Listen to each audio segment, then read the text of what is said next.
High school football fans, Varsity Media is bringing exciting, exclusive content to you for the 2022 season.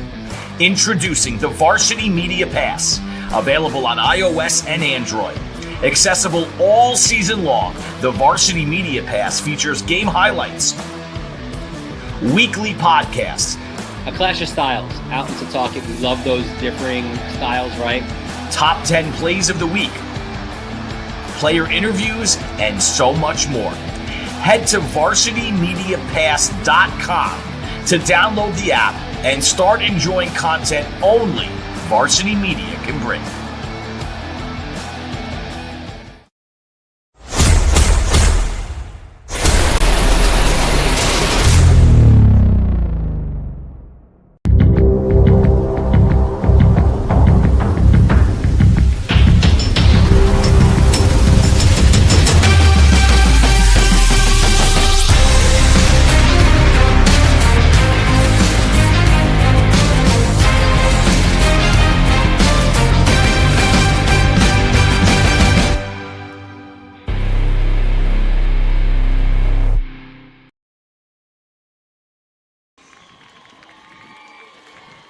You're looking live at Nassau Conference 3 quarterfinal action on the Varsity Media Sports Network as Lynbrook takes on Wantagh here in Nassau County. Both of these teams hoping that this is a November to remember. And a pleasant good afternoon, everybody. Alongside Mike Hungerford, I'm John Perez. Well, Mike, this is what each team has been looking forward to this year. Wantagh comes in as the number 2 seed, 7-1 in the regular season. They're only lost to Plain Edge. Meanwhile, Lynbrook has picked it up, winning 3 straight coming into the playoffs.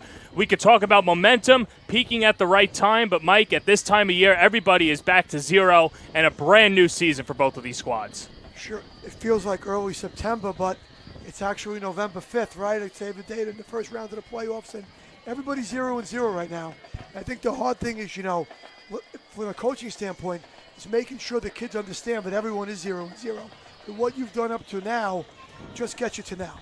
And there you see the tail of the tape. I mean, when you look at Lynbrook, yes, they do rush more. Passing's about the same, but the third down conversions, if we're going to get into the weeds here, this is a Wantagh team this year that has converted. They've answered the bell every step of the way. A very tough Wantagh team, and Lynbrook's got their work cut out for them. Sure, I think, Wantagh, traditionally very physical group, very good offensively. They've been very good defensively the past few years, a few studs on the defensive side of the ball. So, I think, Lynbrook really does have their work cut out for them. If you've got your Sharpie at home, you could put in Plain Edge in the top seed, knocking off Roosevelt last night. But here's the rest of the bracket. Manhasset, Cary, Floral Park, Bethpage, and Lynbrook, Wantagh. I'm sure there's a lot of teams underneath Plain Edge that feel that they could give them their best shot. But looking at this Conference 3, outside of Plain Edge, it's pretty wide open, and that's what Lynbrook is hoping for to pull the upset today. Sure, absolutely. To get the upset, they're going to have to, things are going to fall their way. You have to make some plays. I think maybe the Wantagh guys think it might be an easy one. Who knows? Maybe that's why they're kids. That's why we play the game every time, right? Play the Giants have 2 Super Bowls, in the last decade. Exactly. Things like that. And if you're Coach Sachs, you're hoping that you guys just have bought in. They understand. They're ready to go. They're ready to roll, and they're going to make it happen. Because on paper and by schedules and by records, they are the better team here today. And for Lynbrook, they're going to rely on Michael Fagan, the 2-sport athlete, headed to Richmond to play lacrosse, but look at his numbers this year. I mean, check out the yards per game. Sure, tremendous season for Michael Fagan. He's a really good athlete, really shifty guy. I think he's playing quarterback because he's just the best athlete on the team, and they put him in that role to be the trigger man. He would be great no matter where you played him. Meanwhile, on the other side for Wantagh, they're going to rely on their running back, Nick Capelli. But having said that, we'll meet Nick Capelli when we come back on the Varsity Media Sports Network. High school football fans, Varsity Media is bringing exciting, exclusive content to you for the 2022 season. Introducing the Varsity Media Pass, available on iOS and Android. Accessible all season long, the Varsity Media Pass features game highlights, weekly podcasts, a clash of styles, out into talking. We love those differing styles, right? Top 10 plays of the week, player interviews, and so much more. Head to VarsityMediaPass.com to download the app and start enjoying content only Varsity Media can bring.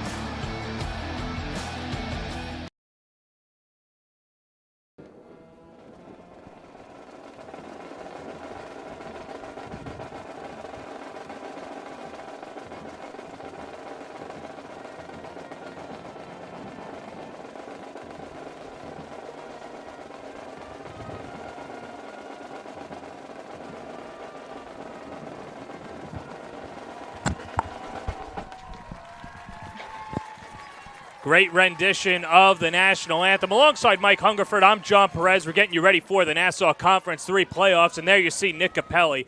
This year, the senior leaving it all out on the field. More than 1,000 yards rushing on the season. There you see the numbers over his last couple of weeks. He has been unstoppable. I'm a big Nick Capelli fan. I think he's very talented, plays really hard, runs the ball with a lot of physical nature and tough play. I think he's the straw that serves the drink, you might want to say it, for the, as much as Fagan does for the Lynbrook guys, he certainly does for the Wantagh guys. So when you look at Wantagh and this defense, too, that's really been clicking over the last few weeks. They only gave up 8 points to Glen Cove, 13 points in the 3 weeks before that. Obviously, you've got the loss to Plain Edge. But this is a defensive team that they feel that if they can stop Fagan, they're going to be sitting pretty. Sure, I think it's going to come down to Fagan is the trigger man. He's the Michael Vick, however you want to describe that quarterback spot. Who makes plays with his feet and with his arm and with his head, with his brains, and understand the offense. And he's certainly, if you can stop him and he doesn't have too many yards, and you keep him from having the big plays, I would think Wantagh is going to have a lot of success today. Well, meanwhile, on the other side for Lynbrook, what do you feel they have to do to be successful? Well, I think the big thing when you play a team like Wantagh is you got to win on the early downs. You got to have, they're pretty good offensively, and you have to be able to put them in longer yard situations. So if they're constantly in 2nd and 5, 2nd and 4, it could be a long day for the Lynbrook defense. And conversely, you can't give them short fields. You have to have some drives, and you can't have too many 3 and outs and those kind of one first down, maybe a punt the ball away. I think you have to try to keep the ball away from as much as you can to be successful. As Wantagh wins the opening toss, and they'll defer. And you saw in that last shot, Dave Yaker, who was in his first year as the head coach over at Lynbrook, he said that this year has been so emotional for him, a Lynbrook native coming back to Lynbrook, bringing them back to the playoffs for the first time in a couple of years. Mike, I'd have to imagine that for him, I know that 5 wins getting into the playoffs, and he's got his sights set for higher, but a dream come true for Yaker. Sure, absolutely. I mean, making the playoffs is the goal of every team that plays, whether you start the year as the 1 seed or anywhere below that. Once you get in, like you said in the introduction, everyone's 0-0, and we're just going to see what happens from here on out.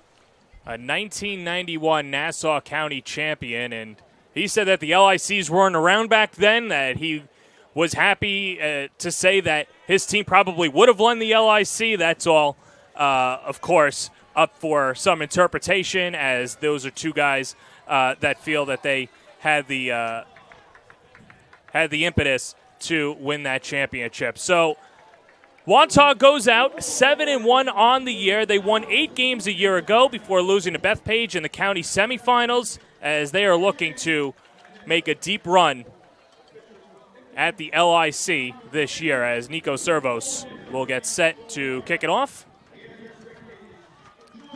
And Michael Fagan and Jalen Walker back to receive. There aren't many teams in Nassau County that would have their starting quarterback back deep on kickoff return, but when you have Michael Fagan, he's your best player. He's got to do everything. He's got to do a little bit of everything for you, right? Crown reminds me of Freeport a little bit with Gordon. He's kind of doing a little bit of everything for him. Playing defense, running back kicks, all those things. He's your best guy. Let him go. And Walker lets it go into the end zone, and that'll lead out to the offense for Lynbrook. Well, if we had a nickel or some savings collection for every time that Yaker said he lets Michael Fagan do what he wants because he's a D1 athlete and has that talent, we'd be rich. Anyway, here's his offense out there. That's the Wantagh offense. Let's look over at the Lynbrook offense. So Michael Fagan, Daniel Barroso, Chris Benson, Jalen Walker, Ryan Shapiro. Watch out for Danny Abrams, says Yaker. Jake Lonati, Tommy Byrne, Michael O'Hagan, Ralph Caputo, and John DiFiore called up from the JV. So first down and 10 from the 20. And we get to see Fagan live, and he'll keep it himself. Shifts around, finds a hole, has a first down, still galloping, and finally gets tossed down at the 40. A pickup of 20 to start the game. You can see right from the get-go Fagan's explosiveness, right? A little bit of patience, finds the hole, makes a cut, puts his foot in the ground, and gets north-south. Michael Fagan over the last 4 weeks averaging 9 yards per carry, doubling that here as the offense sets up shop at the 40-yard line. It'll be interesting to see how Wantagh decides to align themselves versus the Lynbrook offense. You know, with Fagan in the backfield, you know, if they're in a real wide passing set with a lot of receivers, I think you have to spy him with somebody for sure and try to contain him. And then again, conversely, the other way to look at it is maybe you got to fill the box against the run and make him throw the football against you to win the game. Abrams and Calderon are wide as Calderon makes the catch. And then sees a gang tackle. That's Nick Capelli coming in. First contact was by Anthony Reale. And a loss of 5. Ball took a long time to get there. You know, it was one of those passes that was thrown to the wide side of the field. And great rally by the Wantagh defense getting there and trapping it for a pretty good loss. Noah Corwin in there as well. As we'll meet the defense for Wantagh after this play, as Wantagh coming in, winning 7 of 8 this year, but defensively, they've been juggernauts.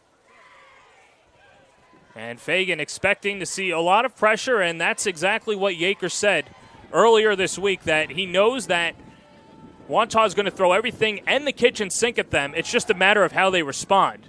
Throwing it to the flat on first down. Here's Walker. Charges up and picks up 3, and let's meet this Wantagh defense. Franco Valentino, Paul Fontana, Christian Russo, Brian Doherty, Richie Benkovic, Nick Capelli, Anthony Sakos, who is acutely named Bam Bam, A.J. Barty, Anthony Reale, Tim Henning, and Jake Martini. Another good rally to the football by the Wantagh defense. They threw that ball out there to the wide side again. It's sort of like that now screen look, and they had good numbers, but the Wantagh guys get off the block and make the play. And now, if you're Lynbrook, you're in not a very enviable, you know, third and almost a full 11. High school football will be the tough down to make first downs on this kind of yardage. Fagan 457 passing yards in the regular season.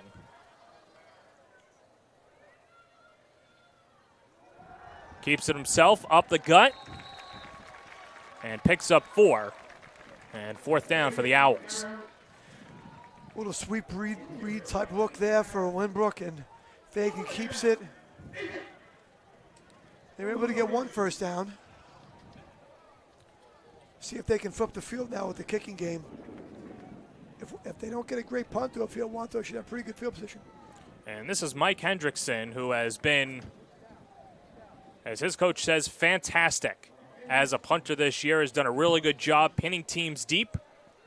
And he'll have his work cut out for him. The rest of the special teams as well, as it's Reale and Nick Capelli set to receive the punt. And Reale gets the assignment, muffs it. Ball is loose. Lynbrook says they have it. And they do. Fortunate break for the Owls. And let's look at this again, Mike. There's nothing more difficult than high school football. I say it all the time. It's punt returning. It's not all the balls are not kicked like they're kicked on Saturdays and Sundays, where they turn over and they have a tight spiral to them. That Jokes machine look. It was a low line drive. I would have fielded it too. I think fielding it was a good decision. He just put the ball on the ground there. Here's Fagan on first down with second blood. Galloping. 10, 5, touchdown. Lynbrook strikes first. What a run. Michael Fagan for the TD. So whenever you get a run like this, a big runs, whether by quarterbacks or by running backs, there's always somebody blocking downfield. On that play, you had Danny Abrams, number 6, with a good job on the stalk. Gets his man kind of covered up and gets Fagan the edge, and he does the rest. Luke D'Antona, the sophomore kicker, called up from the JV for the PAT. Snap is down, kick end over end, and he drills it. And Lynbrook strikes first. They lead at 7-0 over Wantagh, as the Warriors will come out to play on the other side of the break on the Varsity Media Sports Network. You're watching the Varsity Media Sports Network, the home for New York high school sports. All right, everybody. Here at Guac Shop, catering is certainly our specialty. Our catering menu is comprised of various all-inclusive packages, ranging from 10 guests all the way up to 1,000. Our motto here at Guac Shop with catering, you handle the guest list, we'll handle the food. See you guys soon.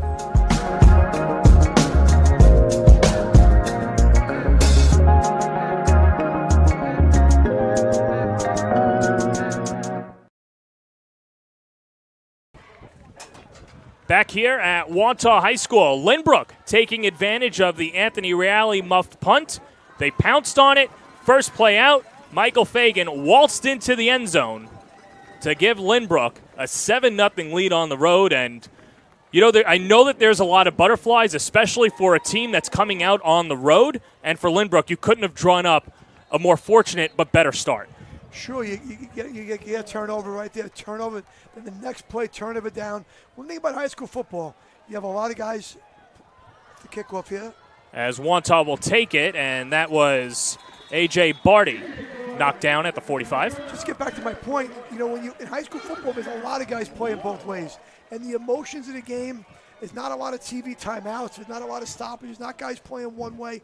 In the NFL and in college football, momentum is a little bit different. But in high school, it's a tidal wave. It can come and go. When you have it, it's going good. And when it goes away faster than you can imagine. And right there, you can see a little bit of momentum, right? Coming off the turnover and the big play. You know, see if that continues for Lynbrook here. Can the Wantagh guys, you know, stop it right now? Joe Legovich, the signal caller, under center to start off the first Warrior possession. And the handoff is Capelli. Crossing midfield, he fumbles the football. It's jarred free, and Lynbrook takes over again. Oh, they're calling him down right there. The side judge right there. Yep. You know, right there, he called it right away. He was pretty adamant. That's Brian Murphy making the call. John Woodburn is the white hat today, and a fortunate non-bounce for Wantagh. Let's see it again. That's a tough one. I mean, everyone's watching it bang, bang. You know, on tomorrow afternoon, you can watch it in the red zone very, very slowly over and over again, and it's tough to say. You know what else you could watch tomorrow? This game on the Varsity Media YouTube channel. On second down, stopped in the backfield. Lynbrook again, and let's meet the offense for Wantagh. Legovich, Capelli, Jake Martini, Anthony Reale, Tim Henning, Thomas Conway, Richie Bankovic, Anthony Sackos, Stephen Clark, Brian Doherty, and Franco Valentino.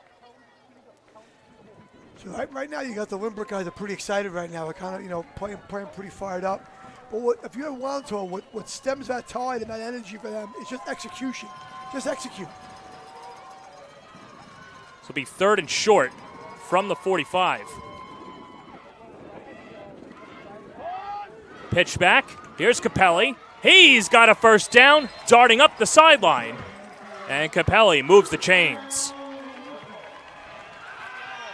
Capelli offensively is our guy, says head coach Keith Sachs. And this year, averaging 14 yards a carry. He's got 7 touchdowns over his last 4 weeks. And he's just been, like you mentioned, the straw that stirs the drink. But when he gets into second gear, not easy to bring him down. No, very physical runner. You can see right there up the toss, playing to the boundary. He gets his shoulders squared, you know, north and south, and he's going to run pretty hard.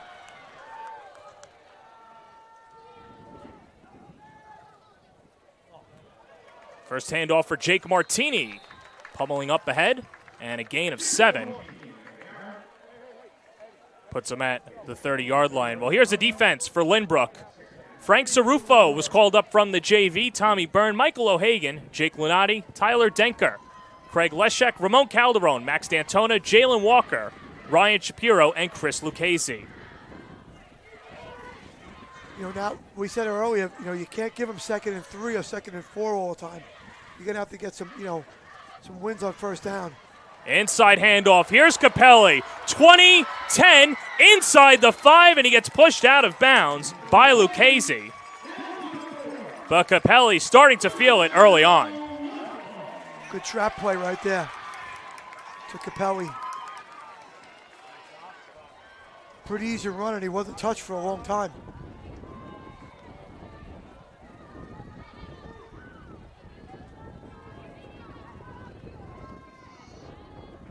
Speaking of Capelli, we'll speak to him at halftime as well. An interview earlier in the week as first and goal from the 5. D'Antona and Capelli. This is Capelli jumping ahead, and he's short. Good job by the Lynbrook front line. Good first contact in the backfield there by number 23, Tyler Denker. Kind of, didn't want to say he blew the play up, but he certainly made the back kind of jump around a little bit, and they were able to get the stop down the goal line. And Yaker says that Denker's a guy that has a high football IQ, and what he lacks in athleticism is what he's done off the field and preparing himself this year. And, that seems to be the theme for Lynbrook this year. They've got a lot of guys. They don't have the most athletic team in Conference 3, but it's been their IQ and their acumen that has gotten them this far.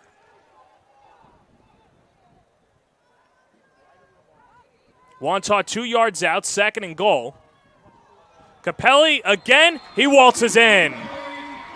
Touchdown number 11 on the year on the ground for Nick Capelli, and Wantagh strikes back.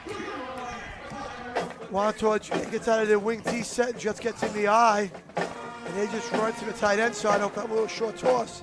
It made it look very easy. Great execution. And Capelli said when his offensive line is clicking, they just make it so much easier for him, and you could see why. Very precisional on that first drive. As Nico Zervos on to kick the PAT. Don't really see a lot of left-footed kickers. I think of like Sebastian Janikowski or someone like that. The high snap, and the kick is blocked. So Wantagh answers back with the touchdown, but unable to tie it up. Let's take another look at this block.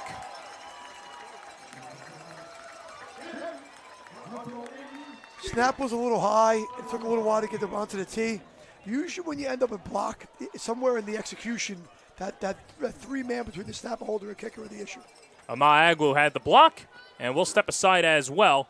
Just over 5 minutes to go here in the first. Lynbrook leads Wantagh on the Varsity Media Sports Network. High school football fans, Varsity Media is bringing exciting, exclusive content to you for the 2022 season. Introducing the Varsity Media Pass, available on iOS and Android. Accessible all season long, the Varsity Media Pass features game highlights, weekly podcasts, A clash of styles, out in Setauket. We love those differing styles, right? top 10 plays of the week, player interviews, and so much more.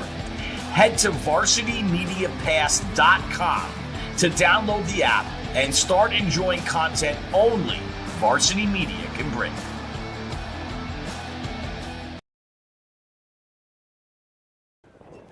Back here at Wantagh, 7-6 Lynbrook in the Conference 3 quarterfinals as Zervos plows it through the end zone for the touchback. And out comes Michael Fagan.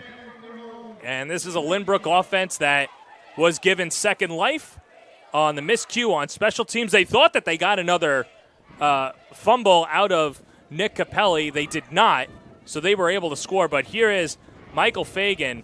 Look at what he's been able to do on the ground. You see 1,400 yards and now into the 1,500s after that first drive. 17 TDs in the regular season. He has been exceptional. That's a lot of yardage. I mean, no doubt it's a good portion of his team's yardage, but still just be able to make those plays pretty exceptional.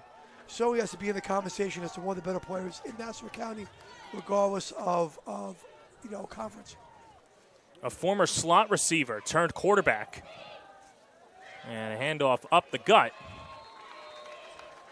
See, the challenge of the Lynbrook offensively, right, is Fagan's touching the ball a whole lot. And every down, he's going to get the snap on every down. but how much is he keeping it? What is he doing with it? And what's the balance of getting the other guys involved to sort of keep the Wantagh defense honest, right? Right. I think that's always the challenge, and they've been doing it for we've won 3 games in a row now. They kind of probably have a very good handle on Coach Yaker, how they want to do it. Wins over Valley Stream North Division and Roosevelt. On second down, pummeling ahead is that Lynbrook ground game as Fagan picks up a yard, and it'll be 3rd and 5. Defensive line of Wantagh kind of winning the line of scrimmage a little bit the last 2 downs. I mean, they've gotten 5 on 2 downs, but they've held up the short gains. That defensive front's done a nice job so far. Well, and Yaker said that he wanted to install a new offense this year, threw in the zone read offense, and Hagan has embraced it, but it's been an issue for some of his other tailbacks, particularly Chris Benson, who had the run on first down, as Benson gets it taken back by Hagan, who plows forward and might have enough for a first down. He does as they move the chains. Great job by Fagan knowing exactly what he needed right there. You know, getting up in the hole and then getting some good leg drive, trying to get forward, twisting and turning, knowing he needed 5, just get past that red, white, and blue stripe right there for the first down. That's what's impressed me the most about Fagan is, you know, he's not the biggest guy, but he certainly gets for tough yards. You know, and you're not going to have 1,500 yards in 8 games and less than a full quarter and not get tough yards. Not every yard is from running around the corner untouched, and very few players have that ability or play in a team of that nature.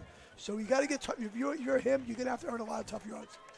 5'10", 185 pounds. Fagan has Benson to his left, a whistle, and it should be a false start against the O-line. I think you can see that they're certainly in no rush, Lynbrook, over the ball. They're using the clock a little bit. They've ran the ball now 3 times in a row. They're getting deep into the play clock, you know, which is not visible here. Most high schools, not a visible clock. The referee, the white hat, will keep it. They're definitely in the final 10 seconds time, but that's probably by design, trying to shorten the game here a little bit. Well, and that's what Yaker said. So John Woodburn saying that it was a delay of game. He said that he wants to mix and match tempo with Fagan, as this is Benson, and he gets driven back. Good job on the edge right there by the Wantagh defense. Excellent. That's Anthony Sackos with the takedown. Sackos has the best name or nickname, Bam Bam. And it doesn't have anything to do with the Flintstones either. He hits guys. That's what Sack said. That was your nickname too, right, Mike? Well, when you're an inside linebacker and a guard, you know, and I think he plays guard, right, for them on the offensive line. Mm-hmm. When you're that's kind of your nature, right, be in the middle of things. And I know he's a very good lacrosse player as well. Fagan keeps it himself, has a hole, shifts forward, picks up 2. It'll be well short. 3rd and long upcoming for the Owls. I think when he sees the film of that later, he tried to cut that back a little bit. If the defense was there in the cutback lane, I think he just would have kept going to the outside. He might have had a little bit more.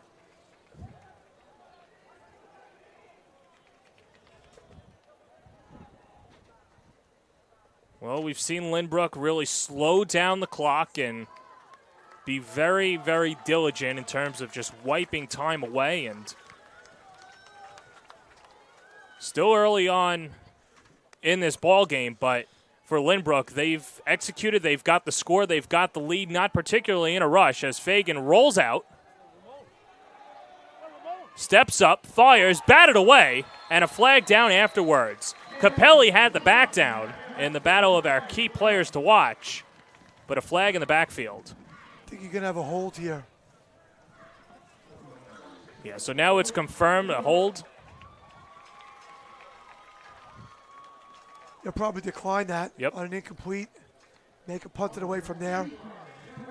You don't want to give Lamar Jackson of Conference 3 a chance to run around with the ball anymore, right? Exactly. You can see Fagan, he's starting to drift and run around a little bit, right? And then all of a sudden, is he running with it? No, maybe he's going to throw it, and that's where big plays come from. Guys don't stay in coverage, or they're in coverage, and there's running lanes, and that's Fagan's game right there. So Tim Henning back to receive. the punt, as well as Anthony Reale. Reale was the one that got caught between a rock and a hard place and muffed the punt. This one, a shorter one. And Lynbrook will play it. It bounces off the chest of Ryan Shapiro. And now scooped up, and Reale moving forward and gets an extra 7. That's a really smart play by Reale. Or check that. That's Sackos. Bam Bam doing a good job jumping in there. That's a really smart play. That's a little-known rule that when that ball isn't picked up and handed to the official, it's a live ball, and you can make a play on it as the returning team, and you can't muff it. It's always going to be yours. All you can do is gain from it. So it was a really nice decision right there. It was touched by the Lynbrook player, but still technically for the offensive player is a live ball. So 58 seconds to go, first quarter. Wantagh trails by 1. I guess they disagree with me a little bit. They're moving it back. Yeah, they'll set up shop at the 50. They gave him a little bit of the yardage, though. Give him Yeah. a little bit, but didn't give him all of it, though. But a relatively short field for Wantagh, who's coming off the 2-yard TD run from Capelli.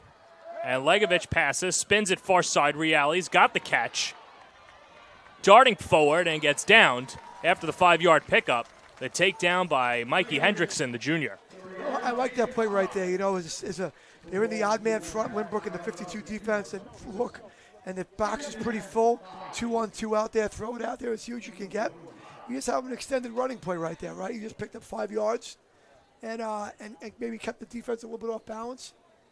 Probably have a time for one more play here in the quarter for Wantagh.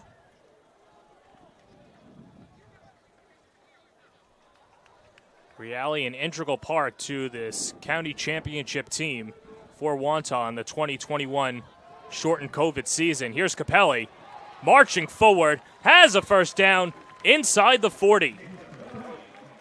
And that should be the last play of the first quarter. Lynbrook and Wantagh have come out swinging. But after 12 minutes, it's Lynbrook leading Wantagh on the road here on the Varsity Media Sports Network.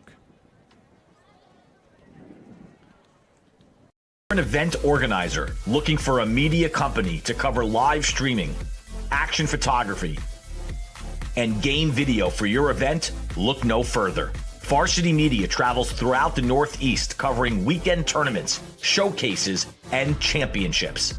Contact us today to learn about our services and packages at 516-403-2050 or visit us online at varsitymedia.net.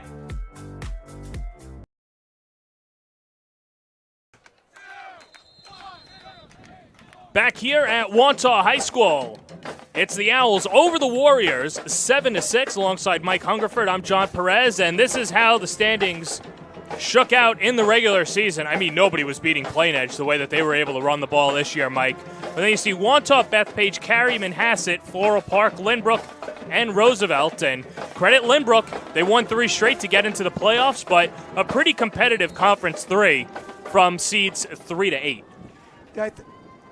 We'll come back to it in a second. My thoughts on the standings.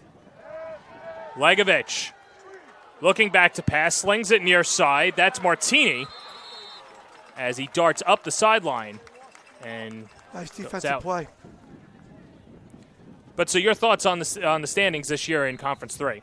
Yeah, I think in every conference, all 4 national conferences, Conference 1, Farmingdale, Conference 2, Garden City, Conference 3, Plain Edge, Conference 4, North Shore, I would say they're pretty heavy favorites to make it to the final, if not to win the championship. And it's just a question of who they're going to play against, right? So if you're Wantagh, it wasn't easy against Plain Edge, but you certainly like to have a second shot at it because you're a pretty good team, and they'd have to be the odds-on favorite to get there. But there's certainly the rest of the teams it's a mishmash of teams that are all very similar, and any of them I think can come out. But here's the million-dollar question that the rest of the coaches are looking for an answer this year, Mike. How do you beat Plain Edge? I'm not sure I'm not really sure. They have to. I think you have to have a combination. You have to have a really great day, and they have to kind of maybe not be at their very best. I think Plain Edge has some advantages that they probably have the conference's best player. My opinion from the teams I've seen, and they might have the best offensive line group defensive line group in the conference, and so they have some advantages, and Petzold, the center, is a tremendous lineman, I think, and they're hard to beat. You like to think if you made it there, hey, let's play great, and maybe they contribute. A fumble, a pick, a couple penalties, who knows? Well, and those little things add up, especially in a championship game. So Legovich on 2nd and 11. Pitches it back. Here's Capelli marching forward and wrestled down after the 10-yard pickup for Capelli. Find a lot of ways to get Capelli the football. They bring him around in motion from that wing spot, and he gets a toss out of it, just like toss it to him from the I formation, right? Just give it to him a different way. You saw previously in the last series before they scored, they had a pretty big run when he was the wing or the slot, and he got that inside handoff. So finding a lot of ways to get Nick Capelli the football.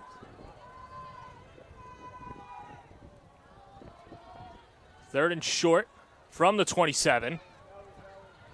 Martini shades forward, has a first down, and is bumped out of bounds by Hendrickson. Solid run by Martini, very well blocked at the point of attack. And, of course, Jake Martini, the younger brother of Tyler Martini, 8 TDs on the year.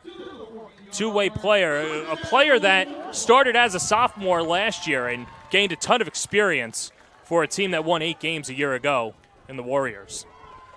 Sure, Warriors driving right now. Here's Capelli, up the gut, end zone, touchdown. Capelli from 14 yards out, his second TD of the game, and Wantagh jumps back in front. Let's take another look at this, Mike. They get Capelli that inside handoff there, like an inside zone type of a look. You hear the Red Sea parting. It was really the Black Sea there. Wantagh's offensive line opening up the hole, and nice, easy peasy for Capelli. Yeah, he just doesn't get touched to almost the goal line. Just has to finish off the run with the corner and the safety there. And he'll do that. He's all about that. Zervos had his PAT blocked last time. And a whistle beforehand, a flag, and they'll say a false start. Will push back and retry the PAT. If Lynbrook wants to win this game, they're going to have to do a better job up front defensively against the Wantagh offensive line than they did that series.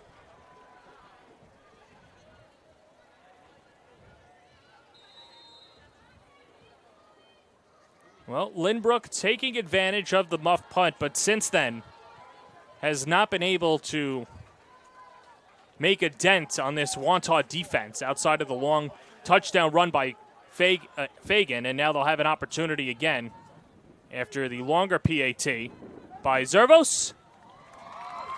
And he nails it. And Wantagh with a 13-7 lead over Lynbrook. We'll see the response from the Owls when we come back on the Varsity Media Sports Network. High school football fans, Varsity Media is bringing exciting, exclusive content to you for the 2022 season. Introducing the Varsity Media Pass, available on iOS and Android.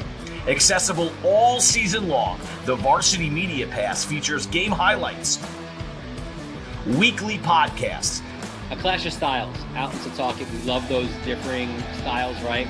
top 10 plays of the week, player interviews, and so much more. Head to varsitymediapass.com to download the app and start enjoying content only Varsity Media can bring.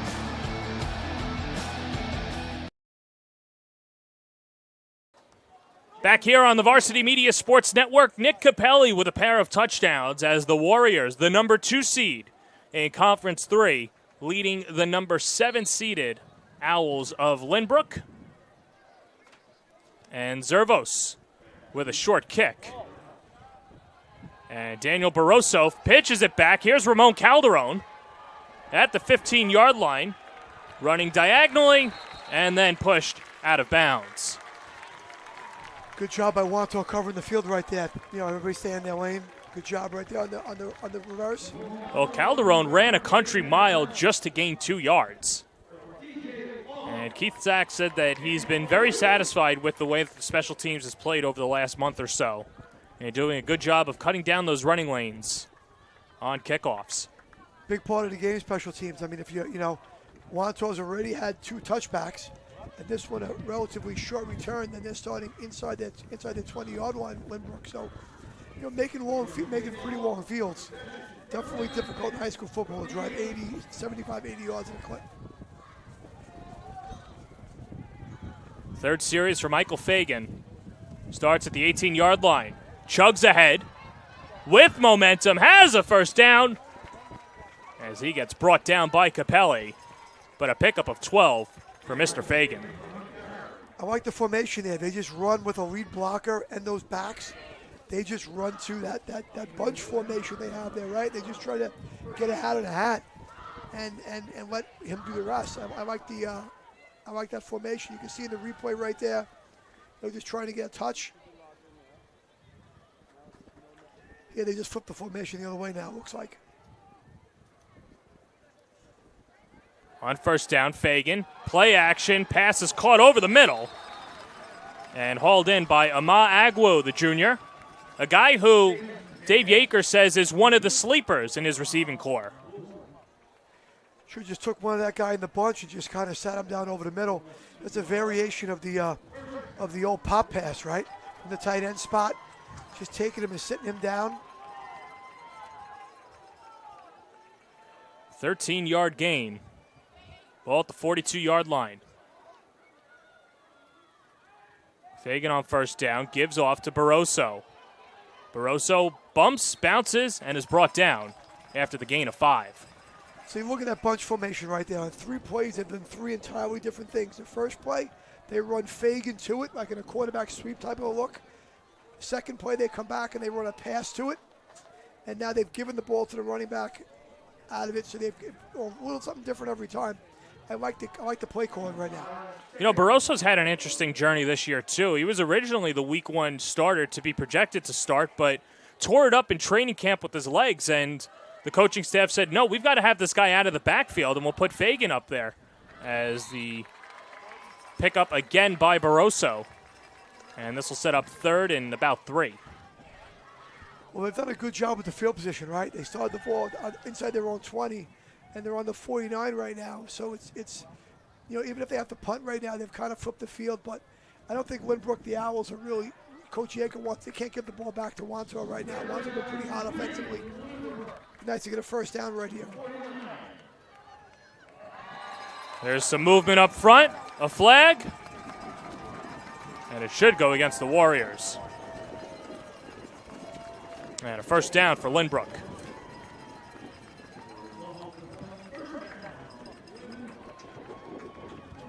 Coach Sack's probably not real happy with that situation right there, giving him an easy first down. You had him in 3rd and 5, and you good situation defensive. You get a stop, they'll probably punt. Now they have first down. Here's Fagan. Flag is down, bounces past the 40, and gets an onslaught of Warriors taking him down. That was Paul Fontana and Noah Corwin with the bump. And we'll see what the penalty is. And it'll go against Wantagh. We're going to get a hold on Lynbrook there. I just, I'm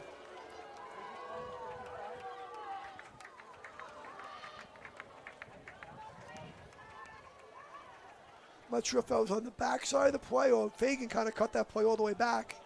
I'm not really sure if on the backside of the play. Well, saw Fagan pat the helmet of Barroso. I think he was called for the hold. And now first and a country mile. Got to keep those hands inside. Don't get him on the outside of the shoulder pads. And if the guy's starting to go down, don't drag him down. Fagan passes batted out of Walker not able to haul it in. Just trying to run a slant there out of the play action, maybe a little RPO type of look. And just good balls a little high, floated a little bit. I'd like to have that one back. Yeah, Walker, a guy that's so explosive. And for Lynbrook, like you mentioned, they don't want to punt it. They're thinking score, especially with the efficiency that we've seen on Wantagh on the offensive side of the ball. I know it's still early in the second quarter, but for Lynbrook, you have to be thinking, hey, it's getting a little late early. We don't want to give any free possessions back to Wantagh. Sure, you don't want to fall too far behind if you can help it. Flag is down. Fagan carries himself, gets past the original line of scrimmage, and gains a couple more. Another flag. And this should go against Lynbrook again. And another hold on the Owls, as they're not helping their cause.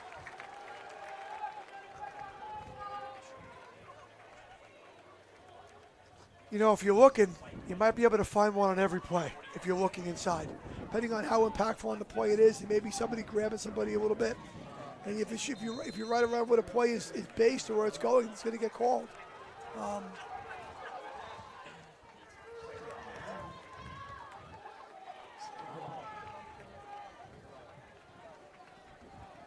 So I think if you're Lynbrook, you have a play in the playbook for 2nd and 20-something.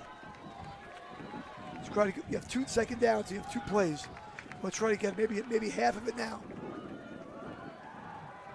Fagan trusts his legs to do so, but the offensive line doesn't hold up, only gains about 5. And 3rd and long coming up. He kind of tripped a little bit there. I think maybe he would have got a couple more. So he wasn't getting the first down right now on that play. This should be a great down for the old school quick kick. You know, they have a guy back fairly deep right now if you're Wantagh, but they kind of creep up a little bit. I don't know how Fagan's kicking leg is, but you punt it away, maybe get a hit and roll it back deep, and well, he's got Barroso right behind him. Not going to kick. Rolling out. Pumps, now pitches it. And Ryan Shapiro makes the catch and goes out of bounds. And now the punting unit will come on for Lynbrook.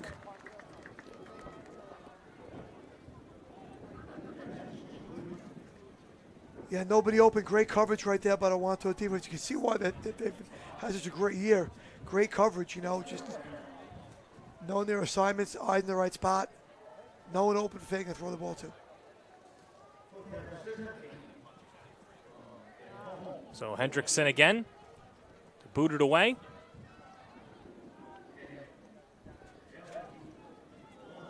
That's Capelli and Henning back to receive. Almost blocked. Capelli makes the catch, just shy of the 15, gets past the 20. And a gain of 9 for Capelli. And with that, Wantagh will go back on offense when we come back on the Varsity Media Sports Network. Varsity Media covers every sport at every level from every angle. Game film, recruiting videos, highlight videos, sportscasts.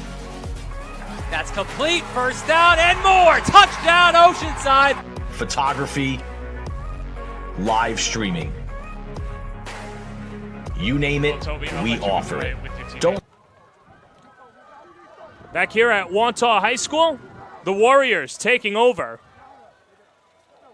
And running off first down is Reale, as he gets pushed out of bounds. Wantagh wanting a flag. Chris Lucchese with the hit. And let's take another look at this one, Mike. Good job bouncing that one, stepping out of a tackle right there. Oh, the fans might have wanted a late hit, but they might have got away with a hold on the edge here as well. So one good turn might deserve the other. Let's call nothing. Right. Let's just keep playing. Yep. Yeah, I don't think we've seen enough holds yet. No, and it's hard, you know. It's like, when did it happen? You know, was it near the play? Definitely didn't help Lynbrook on the last drive, but. Al show blitz, the handoff. Martini, he's got a first down and more. Past the 45 and a pickup of 14 for Martini. Wantagh showing their whole bevy of backs between Reale, Martini, Capelli.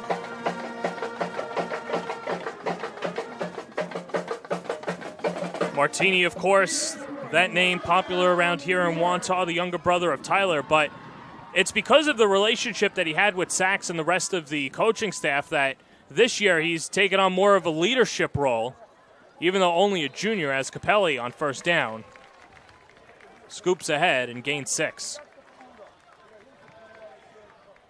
They're doing a great job on first down, Wantagh, of getting really good yardage on first down and giving themselves, now the playbook's wide open, right? You're on 2nd and 3.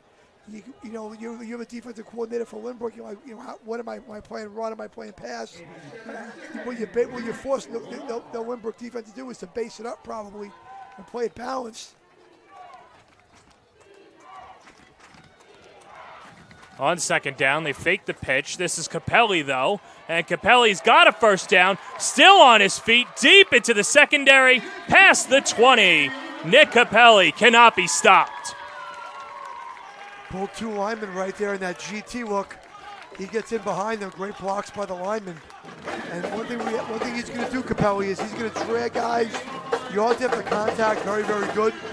So you don't want him rumbling around your secondary too much if you're Lynbrook. Nice play call by Wantagh right there, Coach Sachs, with that GT look. Reformation by Wantagh. And a timeout taken by Lynbrook as they'll talk it over. And, a good job by Dave Yeager to try and stunt momentum for Wantagh, who has just been able to run the ball at will and do a good job getting into the teeth of the secondary. And let's just look at Wantagh over the last 3 seasons. 8 wins a year ago. They beat North Shore in the Conference 4 final in that shortened COVID season. And then 7 wins, looking for their first LIC since 2016 when they beat East Islip. They feel they have the team to do it this year, Mike, and it all starts today with Lynbrook. Sure, they have a very good team. It's just, it's one of those situations where they're very good, but, they'd love to have another shot at the Plain Edge guys.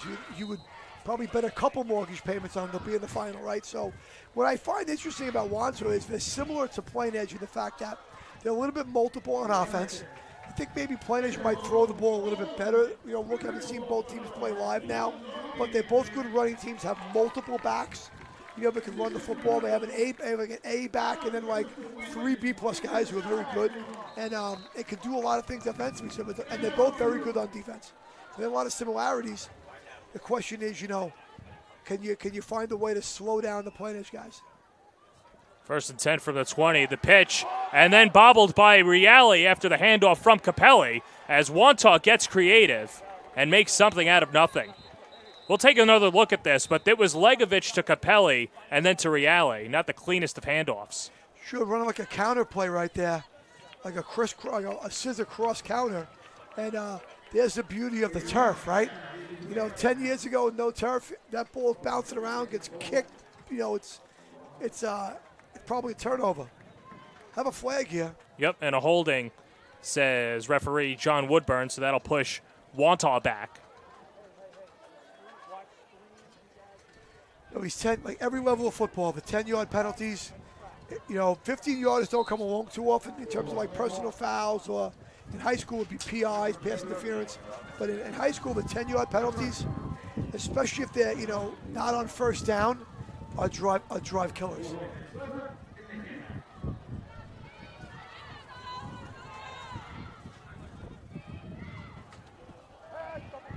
So from the 30, Legovich dumps it off. Capelli with some space in the secondary. Well, take the holding and throw it away. He's got a first down. A gain of 26 for Nick Capelli as he just continues to make his bones in this Lynbrook secondary. He's tough in the secondary. Good creative play call right there. They motion a guy that trips into the boundary. Almost made it look like he was going to throw the football on some type of a go route. And instead he hands the ball off. And there goes Capelli again. It's going to be a long day defensively if he's getting in your secondary like that. 1st and goal from the 6.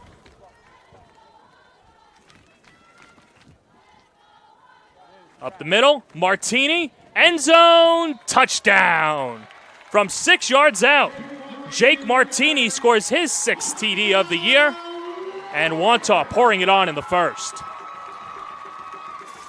I'd love to know if those are a check with me at the line calls, and there are adjustments made, if that's a called play, because that was a perfect play call for the defense where he went up with the alignment and very well blocked up front.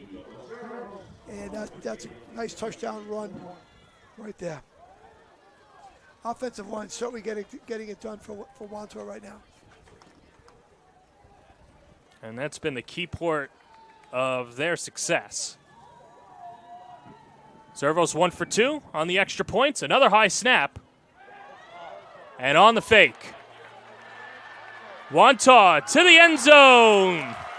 It's converted. Thomas Conway doing a good job and getting the 2 points for the Warriors on the fake.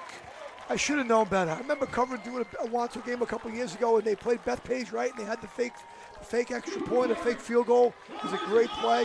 And they were chasing a point there, right? I thought it was a great job by Coach Sachs not going for 2 early on, chasing that point off the missed extra point.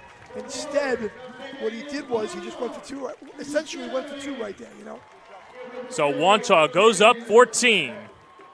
We'll take another break on the Varsity Media Sports Network. I like that. You're watching the Varsity Media Sports Network, the home for New York high school sports. All right, everybody. Here at Guac Shop, catering is certainly our specialty. Our catering menu is comprised of various all-inclusive packages, ranging from 10 guests all the way up to 1,000. Our motto here at Guac Shop with catering, you handle the guest list, we'll handle the food. See you guys soon.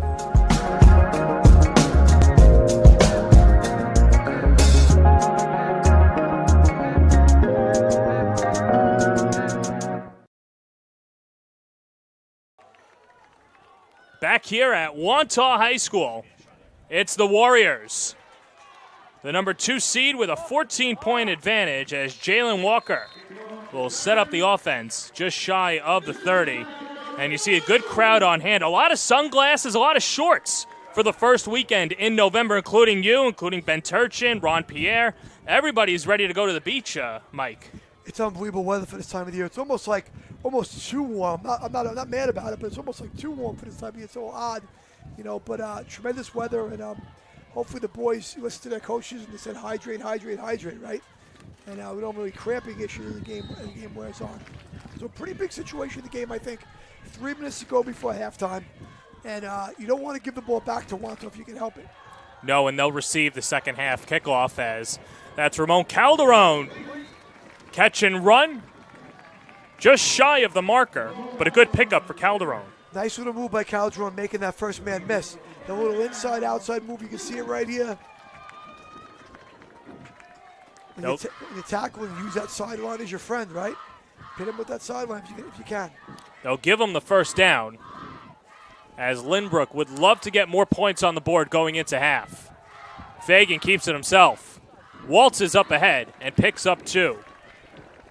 Anthony Sakos with the takedown.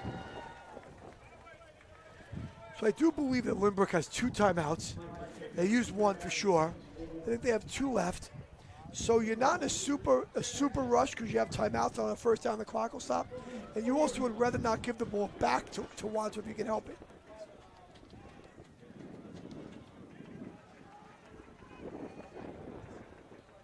Benson to the right of Fagan. Handoff this time, though, is Shapiro. Gets a second gear. And out of bounds just in front of the Wantagh sideline and just past the 45. Good run there. Unfortunately, I think we have a player down for Wantagh. Yeah, player down that looks like Nick Capelli, who was dealing with cramps earlier, and like we mentioned, it's unseasonably warm here today, and didn't see if he got tangled up with somebody. But he'll get tended to on the field, and with that said, we'll step aside as well as Wantagh leads by 14 late in the second.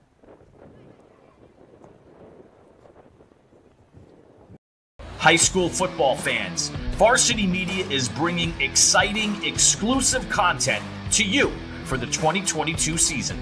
Introducing the Varsity Media Pass, available on iOS and Android. Accessible all season long, the Varsity Media Pass features game highlights, weekly podcasts, A clash of styles out in Setauket. We love those differing styles, right? top 10 plays of the week, player interviews, and so much more. Head to varsitymediapass.com to download the app and start enjoying content only Varsity Media can bring.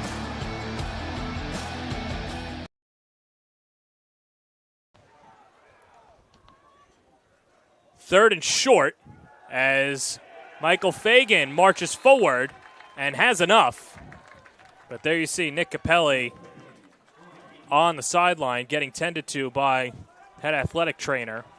And he got a huge jug of water. And, you know, Mike, I'll ask you, not as a coach but as a parent, how many times did you tell your kids, or I know when I was a kid, my mother would always say, just hydrate, hydrate, hydrate. And they're always like, yeah, no, I know. And that seems to be the case with Capelli. We talked about it in a previous broadcast a few games ago. I don't remember which one I did, but we talked about the hydration piece. And kids, you know, I think we all get as it gets a little cooler, we think the only time you can cramp up is when it's hot out. And you're just burning. You can cramp at any time. You cramp when it's cold out, you know. So I don't know if it's a cramping thing or something else, but he's definitely not 100% right now. Hopefully he'll be okay. And Lynbrook here getting a little bit of a drive going. You know, they have the clock running a little bit again, minutes to go here. On 2nd and 9, Fagan rolling out, looking deep. Good coverage by the secondary. Spun and caught Calderon. And he makes the catch. And a big pickup for Ramon Calderon on the dart by Fagan. Fagan's just a productive high school football player. You know, like he's kind of slow rolling. They double that end right there. And he throws it, and you know, no disrespect, it's not the prettiest ball thrown you've seen this year, right? But it gets where it's got to get to. Receiver gets a foot down, they get a first down, and just so much productivity from him.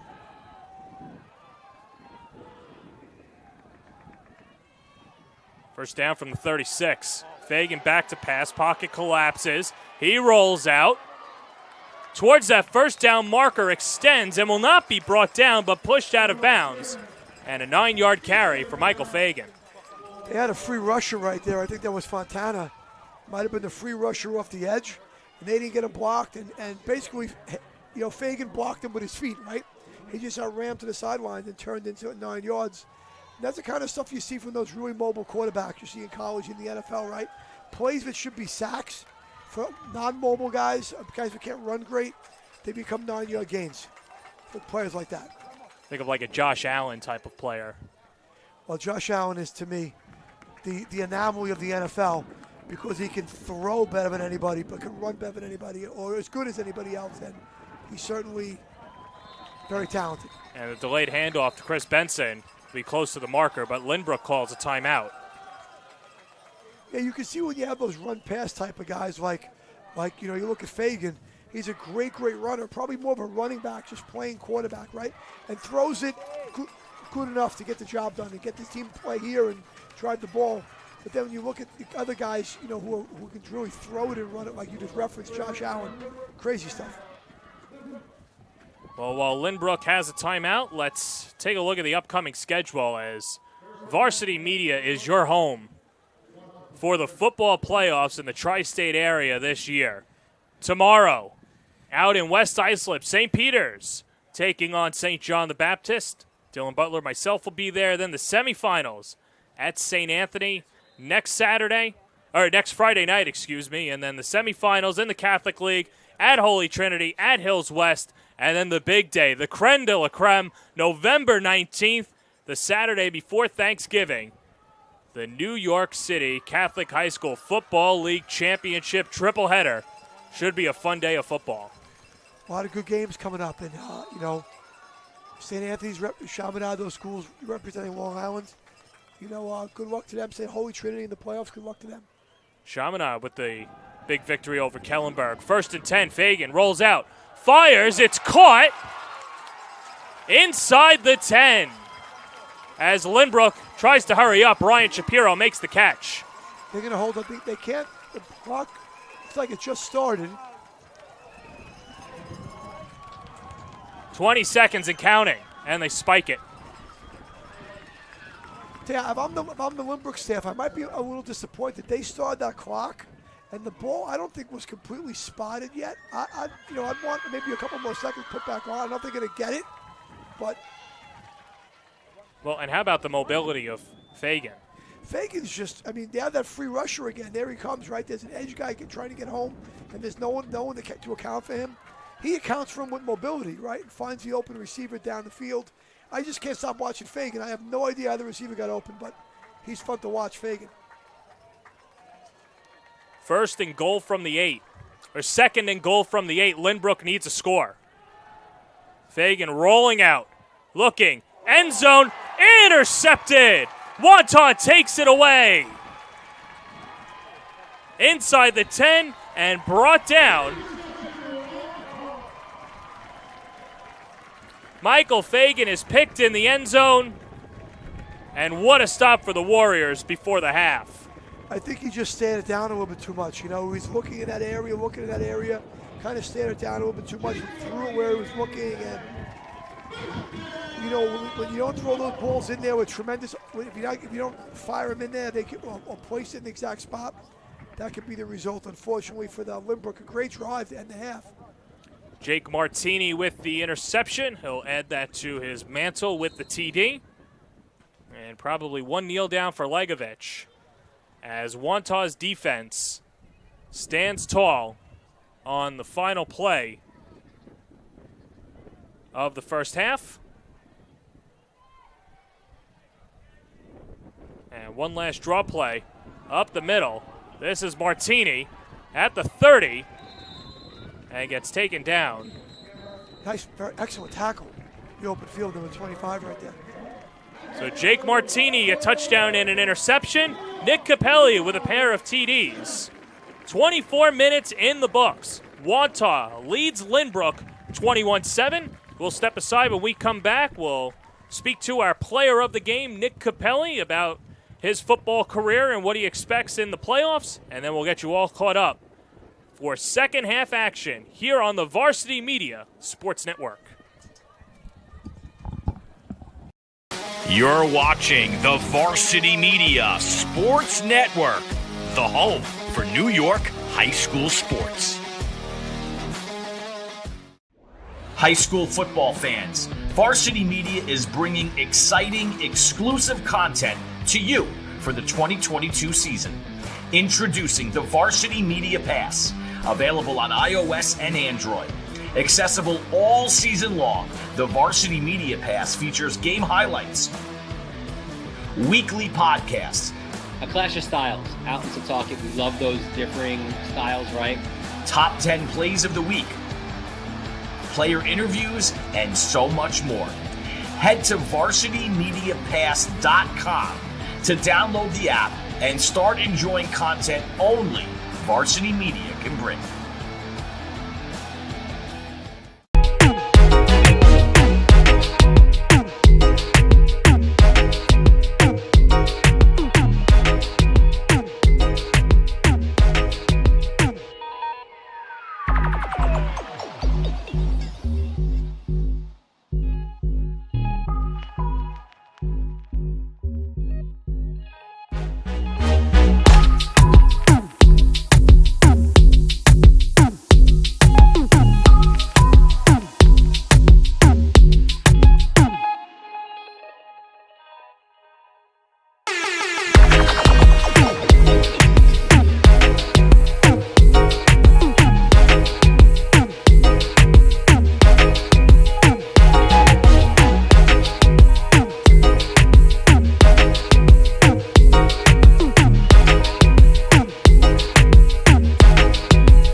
You're watching the Varsity Media Sports Network, the home for New York high school sports. Nick, coming into this year, there were high expectations when it came to this group. Even though you've only had 3 returners, it's now the playoffs. Had a good battle with Plain Edge. Other than that, have handled the schedule flawlessly. How would you assess how the year has gone for you and your team? I think it's gone really well. Made some mistakes, haven't really put everything together, but it's gone really well. Can't really ask for anything more than my team, my O-line, defense. We've all just come together as a unit, and we've been playing really good ball. Just got to keep it going for the playoffs. And Coach Sachs was saying how much he put on you to lead the team, knowing that there were only so few returners back. I'm curious for you, how much did you put on yourself and how much pressure did you put on yourself to not only be that leader on the field, but maybe off the field and in the locker room? I wouldn't say I pressured myself, because I have great teammates, great coaches. They're all awesome. They all do their jobs.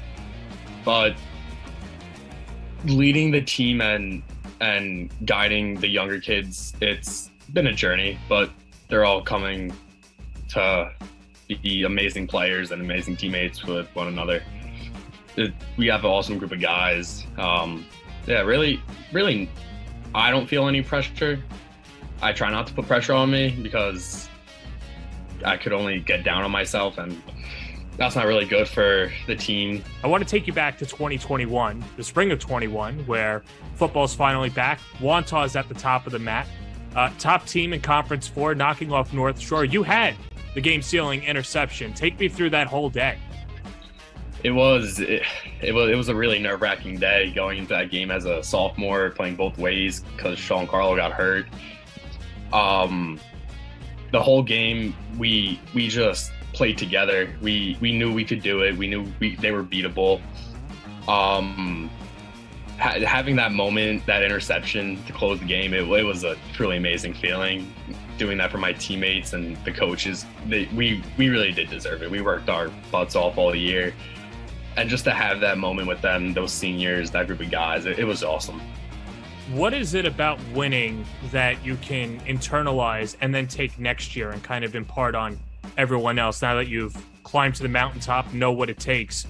What does it take to win a championship? It takes a lot of hard work and grit. It takes consistency and just perseverance, and going through times of adversity, coming together as one team, one family, one brotherhood, and just battling through it with each other. I know that Coach Sachs was talking to Anthony Reale before that game, and he said, well, you are going to be my sleeper. You're going to be a guy that's going to win me a county championship, and he did. Yep. Getting to know Anthony over the last few years, how have you seen him grow? He's become an amazing player, amazing leader. He's one of my best friends. He's an amazing football player. Seeing him, playing with him since I was 5 years old, now sophomore year comes, we're both on varsity playing, and then to now, he's grown so much. It's incredible to see. Now, for this year's current team, you got the loss to Plain Edge. Other than that, I know you guys want another bite at them, and you're going to have to get through Lynbrook first. But what is it going to have to take to get Wantagh over the hump and knock off the juggernaut Plain Edge? It's going to take eliminating the simple mistakes we made, broken coverages, not filling our gaps. Offensively, we have to stay on our blocks. We have to make sure we could run the ball, run the basic plays we want to run against them. Defensively, we have to communicate more. We can't let touchdowns that we knew were coming. Really, it's really just coming together as one. We can't let the title of Wantagh Plain Edge, it's good game, whatever. The talk of Plain Edge being the best team on the island or being such a juggernaut, we can't let that affect our play style and how we go about the game. So let me ask you this, regardless of how the playoffs go out, I know that you don't want this to be the end of your football career and you're still looking to pursue that, but let's go 5-10 years down the road. Where are we going to see Nick Capelli? That's a good question. Hopefully somewhere in business. I want racket in the dough? Yeah, hopefully. that's the big goal. Well, did you have any businesses in mind? Did you have family of businessmen and women or anything like that? Not really. My mom's an accountant, so she kind of knows how some of that works. But I don't know. I've always found like business interesting. I take classes for business. I just find it so fascinating. I want to pursue that in college, maybe. Are you a fan of spreadsheets? Yeah. Oh, wow. You might be the one person, so maybe accounting is in your future. Nick, this was great. Good luck the rest of the way, and thanks again. Thank you. You're watching the Varsity Media Sports Network, the home for New York high school sports. Stand out from the competition with a Varsity Media college recruiting video. A college recruiting video from Varsity Media can help save money on college tuition and land a spot on the team. We use your best plays with our custom editing effect sets and music to ensure a college coach sees your athletic skills. Contact us today to book a college recruiting video. 516-403-2050 or email jeff@varsitymedia.net. Varsity Media covers every sport at every level from every angle.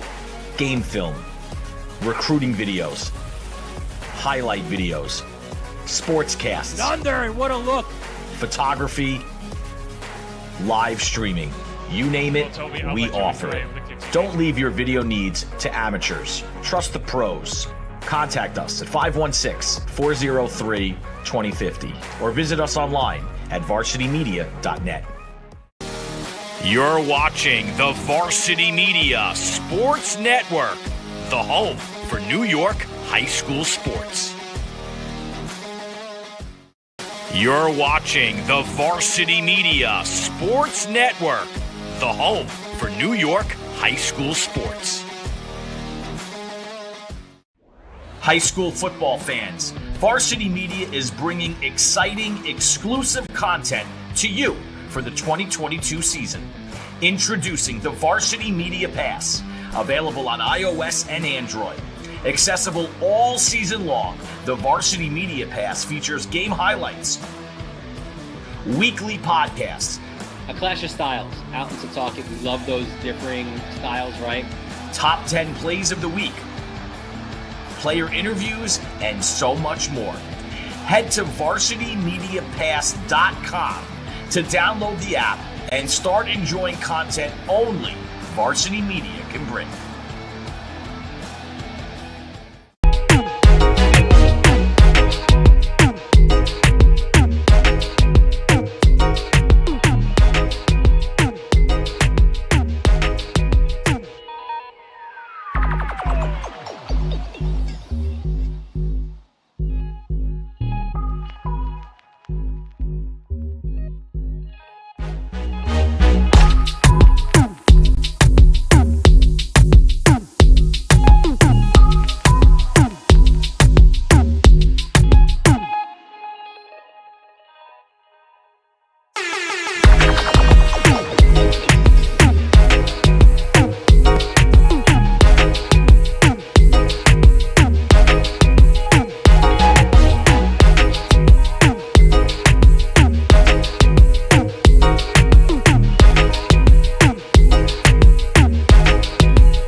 You're watching the Varsity Media Sports Network, the home for New York high school sports. Nick, coming into this year, there were high expectations when it came to this group. Even though you've only had 3 returners, it's now the playoffs. Had a good battle with Plain Edge. Other than that, have handled the schedule flawlessly. How would you assess how the year has gone for you and your team? I think it's gone really well. Made some mistakes, haven't really put everything together, but it's gone really well. Can't really ask for anything more than my team, my O-line, defense. We've all just come together as a unit, and we've been playing really good ball. Just got to keep it going for the playoffs. And Coach Sachs was saying how much he put on you to lead the team, knowing that there were only so few returners back. I'm curious for you, how much did you put on yourself and how much pressure did you put on yourself to not only be that leader on the field, but maybe off the field and in the locker room? I wouldn't say I pressured myself, because I have great teammates, great coaches. They're all awesome. They all do their jobs. But leading the team and guiding the younger kids, it's been a journey, but they're all coming to be amazing players and amazing teammates with one another. We have an awesome group of guys. Really, I don't feel any pressure. I try not to put pressure on me, because I could only get down on myself, and that's not really good for the team. I want to take you back to 2021, the spring of 21, where football's finally back. Wantagh is at the top of the map. Top team in Conference 4, knocking off North Shore. You had the game-sealing interception. Take me through that whole day. It was a really nerve-wracking day going into that game as a sophomore, playing both ways because Sean Carlo got hurt. The whole game, we just played together. We knew we could do it. We knew they were beatable. Having that moment, that interception to close the game, it was a truly amazing feeling. Doing that for my teammates and the coaches, we really did deserve it. We worked our butts off all year, and just to have that moment with them, those seniors, that group of guys, it was awesome. What is it about winning that you can internalize and then take next year and kind of impart on everyone else now that you've climbed to the mountaintop, know what it takes? What does it take to win a championship? It takes a lot of hard work and grit. It takes consistency and just perseverance, and going through times of adversity, coming together as one team, one family, one brotherhood, and just battling through it with each other. I know that Coach Sachs was talking to Anthony Reale before that game, and he said, well, you are going to be my sleeper. You're going to be a guy that's going to win me a county championship, and he did. Yep. Getting to know Anthony over the last few years, how have you seen him grow? He's become an amazing player, amazing leader. He's one of my best friends. He's an amazing football player. Seeing him, playing with him since I was 5 years old, now sophomore year comes, we're both on varsity playing, and then to now, he's grown so much. It's incredible to see. Now, for this year's current team, you got the loss to Plain Edge. Other than that, I know you guys want another bite at them, and you're going to have to get through Lynbrook first. But what is it going to have to take to get Wantagh over the hump and knock off the juggernaut Plain Edge? It's going to take eliminating the simple mistakes we made, broken coverages, not filling our gaps. Offensively, we have to stay on our blocks. We have to make sure we could run the ball, run the basic plays we want to run against them. Defensively, we have to communicate more. We can't let touchdowns that we knew were coming. Really, it's really just coming together as one. We can't let the title of Wantagh Plain Edge, it's good game, whatever. The talk of Plain Edge being the best team on the island or being such a juggernaut, we can't let that affect our play style and how we go about the game. So let me ask you this, regardless of how the playoffs go out, I know that you don't want this to be the end of your football career and you're still looking to pursue that, but let's go 5-10 years down the road. Where are we going to see Nick Capelli? That's a good question. Hopefully somewhere in business. I want racking in the dough? Yeah, hopefully. that's the big goal. Well, did you have any businesses in mind? Did you have family of businessmen and women or anything like that? Not really. My mom's an accountant, so she kind of knows how some of that works. But I don't know. I've always found like business interesting. I take classes for business. I just find it so fascinating. I want to pursue that in college, maybe. Are you a fan of spreadsheets? Yeah. Oh, wow. You might be the one person, so maybe accounting is in your future. Nick, this was great. Good luck the rest of the way, and thanks again. Thank you. You're watching the Varsity Media Sports Network, the home for New York high school sports. Stand out from the competition with a Varsity Media college recruiting video. A college recruiting video from Varsity Media can help save money on college tuition and land a spot on the team. We use your best plays with our custom editing effects set to music to ensure a college coach sees your athletic skills. Contact us today to book a college recruiting video. 516-403-2050 or email Jeff at varsitymedia.net. Varsity Media.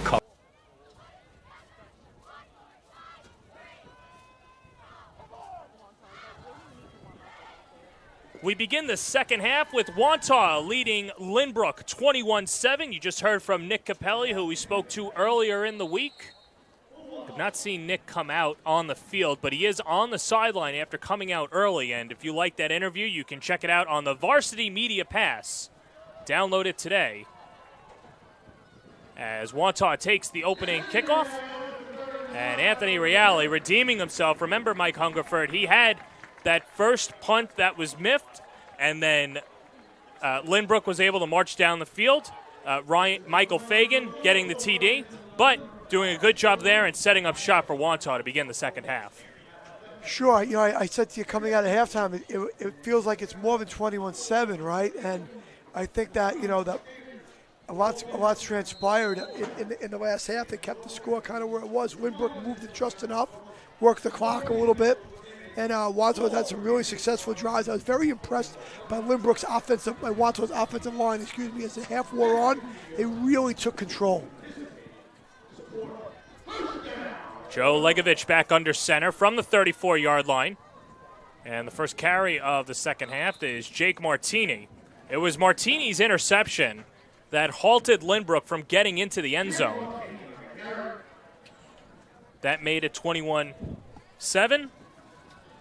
And after that, Wantagh able to make a big run, go into the half, leading by 2 scores, and an opportunity to pour it on here against Lynbrook. And, I don't want to sound dire here, Mike, but this first series could be the season on the line for Lynbrook. They need to stop. As Nick Capelli gets his first carry of the second half and is wrestled down at midfield after getting the first down. He's really excellent on that play. I love when he runs that play, that trap, coming back in from that angle. He runs that really, really well. Gets north side, was able to cut off of it. And you can see, I think that was Bam Bam with the pull right there and the kick out on the trap play right there. Was really, really, he runs that very well. It's as if Capelli is made of Teflon. He was just slithering off of these defenders. And now Legovich at midfield. This is Reale. Just had the big kickoff return and gets a gain of 4. Got a flag down. I think you're going to get a hold there. Had a handful of holdings in the first half. Well, when we spoke to Nick Capelli earlier this week, he said that Anthony Reale is one of his best friends, but Reale has an interesting story. So Keith Sachs originally saw him when he was in 9th grade and said that he was just such a small player with small hands, but he knew that he would be great because he had that football tenacity. And in the Conference 4 final, he told Reale, hey, you're going to win me a championship today. And he did so with the game-sealing interception. So Reale, a guy that has that championship pedigree and is hoping to be one of those guys. Remember, Wantagh only has 3 guys returning from a year ago, but hoping to be one of those 3 to lead them back to the promised land. Says a lot for Wantagh's program. You have only that many guys returning, and that you're able to be where you are right now. Very, very impressive. And Capelli just continues to glide ahead. And another big pickup. I'm sorry, but it says a lot for Coach Sachs, right? He's been here for a very long time, doing a tremendous job with the program here at Wantagh. And you think of Nassau County football, and you think of teams that have been very good for a long period of time, you definitely think of Wantagh as one of those teams in the conversation with the top teams in the county year in, year out. Most successful programs, Wantagh is always in the conversation, always be in the conversation.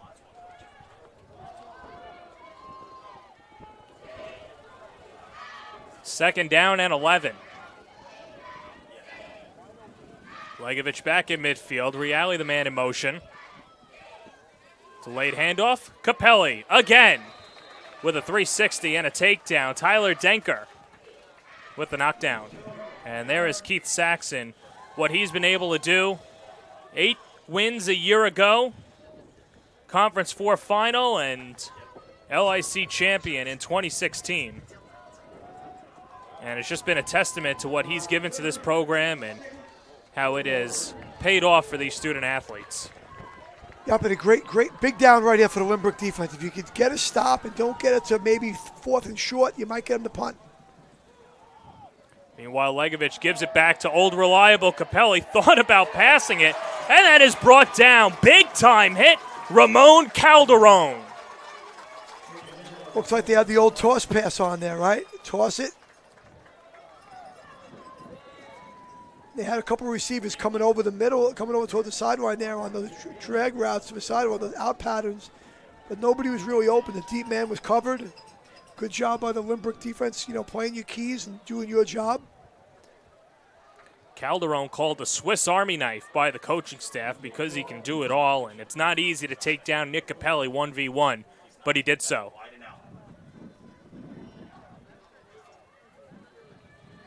Wantagh to punt it away.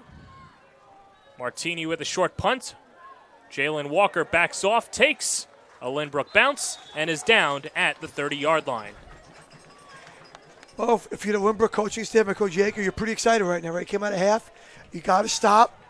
You got to stop you needed. Now you have the ball. You're down 2 scores. It's a reachable situation right now. You're not down 4 scores or you got a shot here right now. But I think this drive's pretty important because you're already down to 7:48. Taking almost 5 minutes off the clock already. So you have to get a drive going right here. Fagan keeps it himself and is driven back. Big knockback by the front line for Wantagh. That was Noah Corwin. Big hit right there. Great tackle, forming him up and then sending him backwards where he's not falling forward and getting the extra yard. You see Fagan's toughness right there, right? Pops right back up. Gets right back over the ball. Here we go. Well, it's a football player and a lax kid, and you know this, Mike. Lax kids are the toughest kids on the island, right? I don't know if they're the toughest, but they're in the category. Put them in the category. I think the rest was what I wanted to talk to you about that one a little bit, but. Fagan on second down. Into the pile. You can see as the game's going on, I think one of the underlying stories here is the strength of the line of scrimmage guys from the line of scrimmage guys from Wantagh, the linemen, the defensive linemen, and the offensive linemen. Some of the same kids on both sides of the ball, but they're winning the line of scrimmage a lot, both ways, and it's really turned the game here a little bit. Third down and 11, and we've seen this in the first half where Lynbrook would slow down the tempo and even had to delay a game against them. They want to get the right play in there, and Dave Yeager with his team down 2 scores midway through the third. Fagan on 3rd and 11. Tries to spin out of trouble and then gets pushed out of bounds and gets back to the line of scrimmage, and this should bring on the special teams for the Owls. Wantagh brought that edge player again. They didn't really have an answer for him in the first half. Fagan kind of outran him, but they didn't really have an answer here, and he kind of chases Fagan and doesn't let him sort of like roll it a bit and set up shop and maybe find an open man. You got to run with some. It's hard to run and look and throw at the same time at full speed, So it's definitely changed the play right there. That rush right there from the became the backside edge. That was T.J. Carlo getting past the front 5 for Lynbrook. Capelli back to receive the punt. And a good punt as Capelli will field it at the 10. March forward and stop just short of the 25. That hit and roll can account for a lot of yardage sometimes, but Capelli makes a nice play getting us on the back. So once again, a short possession from Lynbrook, 3 and out, but Wantagh is pretty far away from the the Lynbrook end zone, which is a good starting point defensively for Lynbrook, but they're going to need to make a play. So I think Lynbrook's going to need to make a play at some point to try to, if they want to get really back in this game. Well, and that's exactly what Yaker said earlier in the week is we know that we're going to get the best punch for Wantagh, but we want to punch back and we want to make a big-time play. And he said that's not just going to have to come on offense, but on special teams and defense as well. We saw them make up for it on special teams, now looking for a defensive stop once more against Nick Capelli and the rest of this offense. And the handoff. Doesn't it just seem like it's about to happen for Capelli on Right. every play? It's just about to happen. Like he's just one maybe play away from it being a touchdown, right? On every play. Pretty amazing. And, he really doesn't have that stature, but seems like a downhill runner, that like a snowball. Like, once he gets momentum, that's it. It's tough, and he's certainly given fits to the secondary for Lynbrook. Yeah, you don't want to see him. That's where a situation where an offensive player like him is much bigger than the defensive secondary guys, and tackling him is no easy task. After the gain of 5, 2nd and 5. Reale. Or check that Capelli again. And a pickup of 2. Good play right there defensively, number 76 for Lynbrook. With a nice tackle at the line of scrimmage right there. John DiFiore with the takedown and 3rd and short. Coming up for the Owls. Coming up for the Warriors. These are the kind of plays that Wantagh has been converting throughout the game. That's how they end up with 21 points. See what happens here. Some whistle, ball comes loose, but either way, after the movement and a whistle, a false start. And that'll help the Owls as Wantagh push back 5. It's amazing how often you see when you get to those shorter yardage and the defensive guys creep up a little bit and they're kind of jumping around, but kids start moving, it happens. It's people flinch, they move, they get nervous. I want to get my step, I want to get my block, it's hard. And I think that's why when you get a quarterback that has a really good hard count, you're going to need the buy-in of the rest of the 10 guys on the field, because that can be a useful asset, especially in 4th and 1s, late in the game, try and get somebody offside, but this time it burns Wantagh. Sure, cadence is a weapon that you can use to slow down the defense, Legovich into the flat, Reale. He'll toss it. It's complete. That was Thomas Conway, and he's got a first down. Now, Coach Sachs has always got some trickeration going. He's famous for that stuff. In the previous series, they went toss pass, and now they go kind of double pass, and he's not afraid to run those plays. Some coaches, they shy away from that kind of stuff. To him, I don't think it's as much trickeration as it is just part of your offense that you practice and things that you do. Great execution, because people think those are the kind of plays you want to score a 60-yard touchdown on. But sometimes you just need 10 yards to get first down. And that's exactly what Wantagh did. As Thomas Conway picks up his 4th catch of the year. Legovich with the delay. Rolling out towards the sideline and corralled down. First contact was Tyler Denker. And then an onslaught of Owls. Two teams exchanging dinner plans afterwards. A little bootleg waggle look right. They got a flag. Someone threw a flag.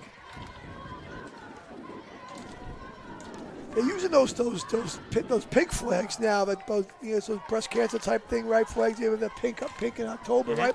I will tell you though, they're a little hard to see sometimes. You just get so conditioned to seeing the old yellow, right? Well, Mike, not that anyone cares at home, but it's been difficult to see all day with the glare that we got in the press box, but we're pushing through. I guess it wasn't a flag. I guess it was someone's. No, it was someone's towel. Someone's towel. Now you got flags that look like towels. Towels that look like flags. It's Come on, man. 2nd and 14. Here comes the toss. And toss back to Capelli.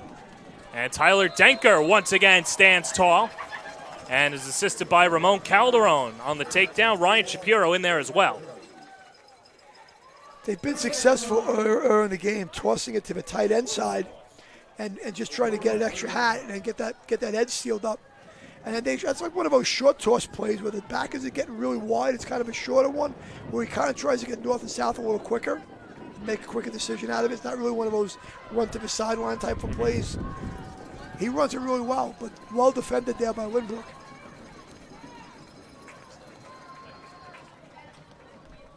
Third down and 9 from the 39. The latter stages of the third. They fake to Reale. Capelli gets the handoff, skips forward, and is short. And this should bring up 4th and 5, and decision time for Keith Sachs. You can see the strength of Capelli. You had number 60 there, Lunardi, had him really almost for no gain. Lunardi didn't have a good angle on him. He was kind of falling when he got to him, but he ran through him, just kind of ran through him and got a couple extra yards. He gave him a very manageable 4th and 3 here. So Legovich out there, 4th and 3. Wantagh going to go for it, or we'll see if they try and draw Lynbrook offside. Wantagh with the lead in the ball, the higher seed, the number 2 seed with the lead. And the handoff up the middle. Let's see where it's spotted. That was Martini. It's going to be very close. He walked in and This is where the chain gang has to come out, right? He's going to have it. Looks like he's probably going to have it, but you might have to mark it. And they'll stop time. And we should get a measurement. Let's see if we could get that replay again, but either way, it's going to have to come out to the referee. And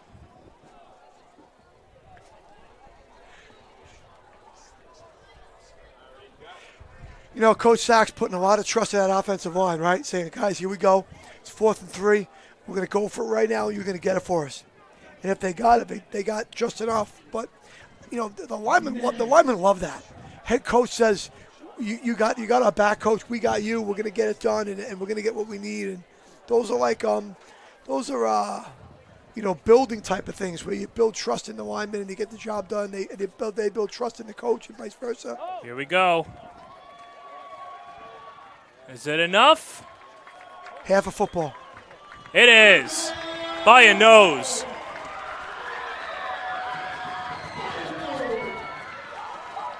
Now, I don't know what's going to happen from here on out, but I'm going to give the Lynbrook Owls their due. They've come out in the second half down 21-7. They've played pretty good defense. They really have. Some of those big plays that we saw in the first half have kind of gone away a little bit, and they've owned up. And I don't know if they're going to come back and win this game, but they're certainly showing me something right now in the latter stage of this third quarter. They're battling right now. They feel the season on the line. They're giving it what they have right now.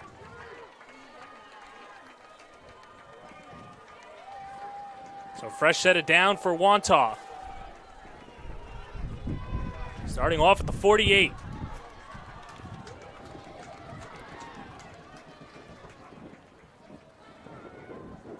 Capelli darting forward. This one, without question, he's got a first down, a gain of a dozen for Nick Capelli. That guard tackle play again, bringing both those linemen, right? Pulling them around.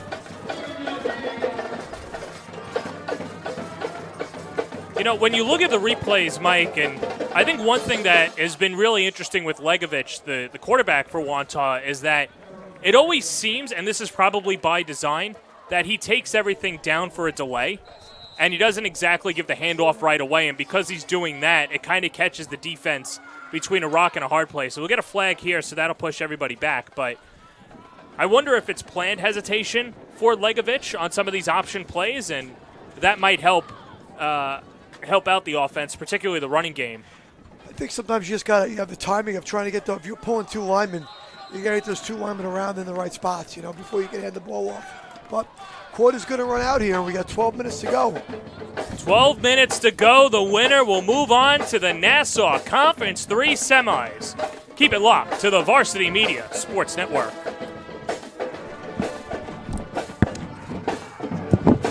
An event organizer looking for a media company to cover live streaming, action photography, and game video for your event? Look no further. Varsity Media travels throughout the Northeast covering weekend tournaments, showcases, and championships. Contact us today to learn about our services and packages at 516-403-2050 or visit us online at varsitymedia.net.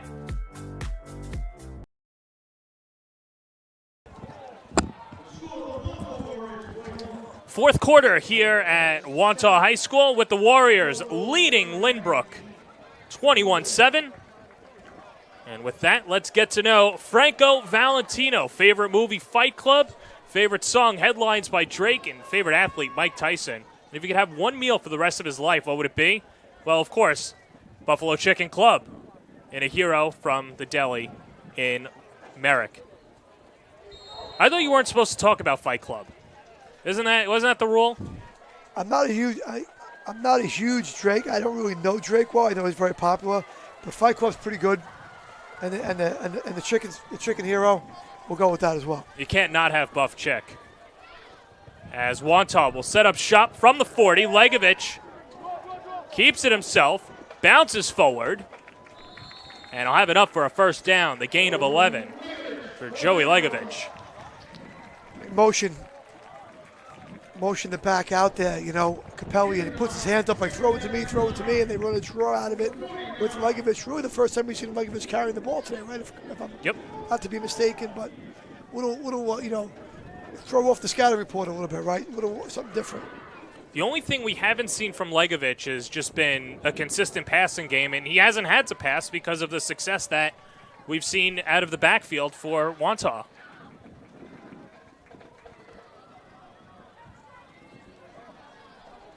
There's the pass. And in the flat is Reale once again. So very similar to something they just ran the previous play. Same formation, same action. This time they throw it to him, and he's able to get.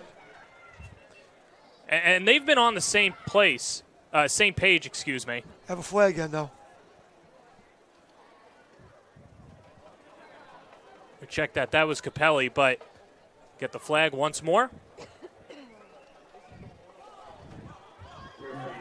For those interested in our Long Island football scores, we found out that Chaminade would have come back on another broadcast. We had a Varsity Media comeback win against Kellenberg, and they move on to the semis. I know we referenced that before. They'll be in the semis next week, I think, against St. Anthony's, correct?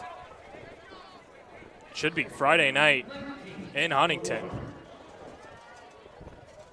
I mean, is there a better rivalry in the state of New York than Chaminade St. Anthony's? As a public school guy, do you have a defense for another? I think there's several great ones in public school, but in the private school, that's the rivalry of all rivalries for sure. Certainly one of the best ones anywhere. No doubt. Second and a country mile. Legovich. This time he'll pass, uncorks it, near side and out of the reach of A.J. Barty. Pretty good coverage here by Lynbrook. They made him throw a perfect ball, a little bit overthrown, but he would have to throw a perfect ball in there. I think people forget about coverages sometimes. If you're in the right places, if the ball's not thrown perfectly, it's not going to be a completion. And good pressure by Ramon Calderon as A.J. Barty, the all-county baseball player, he has committed already to Maine, which we've seen some pros come into or go to the major leagues out of Maine. Of course, Pena over with the Astros. Division I baseball, Division I baseball. That's high-level baseball. Good for him. Congratulations. Legovich. It's the Statue of Liberty play. Capelli marching forward. What a fake. Let's see this again. Behind the back. Shades of Boise State in 07. Yep. So he faked it, put it around his back. Very nifty. Peyton Manning type stuff, right? Oh, yeah. 4th down, and Wantagh will go for it again. I think they feel so confident in their defense. You know, they've only given up one touchdown on the one big play. If they give Lynbrook the ball here, we'll be fine. Well, and how can you not feel, especially the way that they've been playing? Legovich flips it far side. That should be a flag. Pass incomplete. And no penalty. How about that? They're going to say the feet just got tangled up when they were both running and nothing really else happened. They're much closer than I am. Yeah. So Anthony Reale, the intended receiver. And a turnover on downs. And a good stop for Lynbrook once again. But, Mike, they have to cash in. Lynbrook bends a little bit. A couple penalties against Wantagh. They get the stop they need. And realistically, I think the second half is turning into the battle of two defenses, right? Both defenses have played really well. Maybe if you're an offensive-minded fan, you say, well, both offenses haven't really cashed in. But the defensive players have been on cue. Here's Fagan on 1st down. Gains a couple and is driven back. Oh, Michael Fagan doing everything that he can to try and get Lynbrook back in this contest. Already has a touchdown today. He just really can't, since early in the game, they had that one drive before halftime where he got him freed up a little bit. They just really haven't got him freed up to run around, have space. He's been running with a lot of defenders around him. I think Wantagh's guys done a good job taking the edge away and keeping him inside. And you can see Wantagh's, played very good defense this year. We've spoken about it a few times in the broadcast, and you can see why right here. With the exception of the 35 points against Plain Edge as Fagan completes the pass to Jalen Walker. He's got a 1st down on the gain of 14 for Walker. But in terms of the Wantagh defense, we'll take another look again. As Fagan has a slick release and gets a completion. So that's like your RPO type look there, right? Throwing the slant off the run fake. Fagan calling his own number. Picks up 5 to set up 2nd and 5. But, you were just talking about the Wantagh defense and just looking. They've thrown 3 shutouts this year. And besides giving up the 35 points to Plain Edge, did not surrender more than 8 points in any single game this year. Very, very sound. I think what you have there is you have some really good athletes in the back 7, and they tackle very well. Fagan flings it. Shapiro makes the catch. 1v1, gets around Tim Henning, still on his feet. And Henning brings him down, but not before moving the chains. Of course, right on cue, I talk about tackling. They don't get it. The Lynbrook guys make a nice play and avoid one there. But I think one thing you get with the Lynbrook defense, obviously with the Wantagh defense, is you don't get too many consecutive plays in a row that are successful.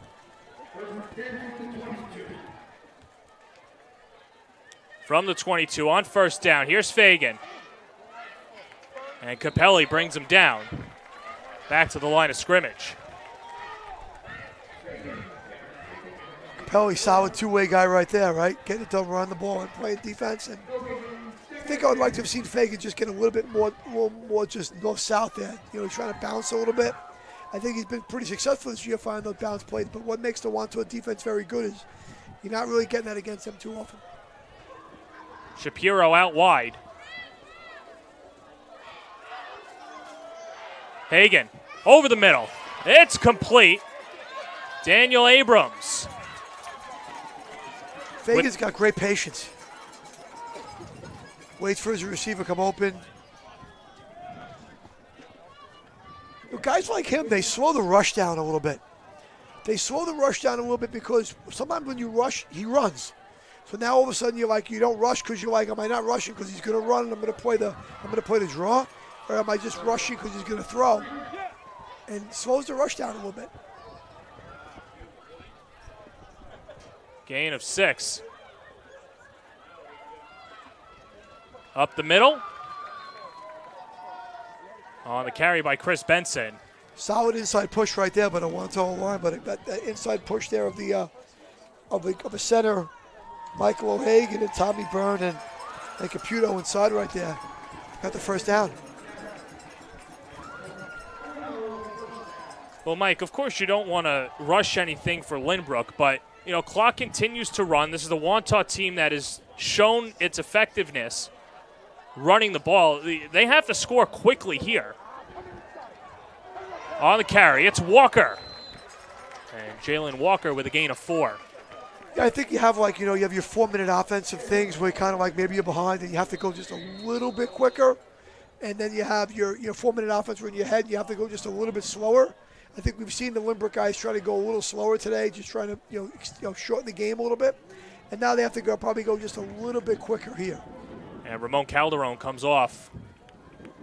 That's not going to help you go faster when you have some players, though. No. But, it's still 5:29 here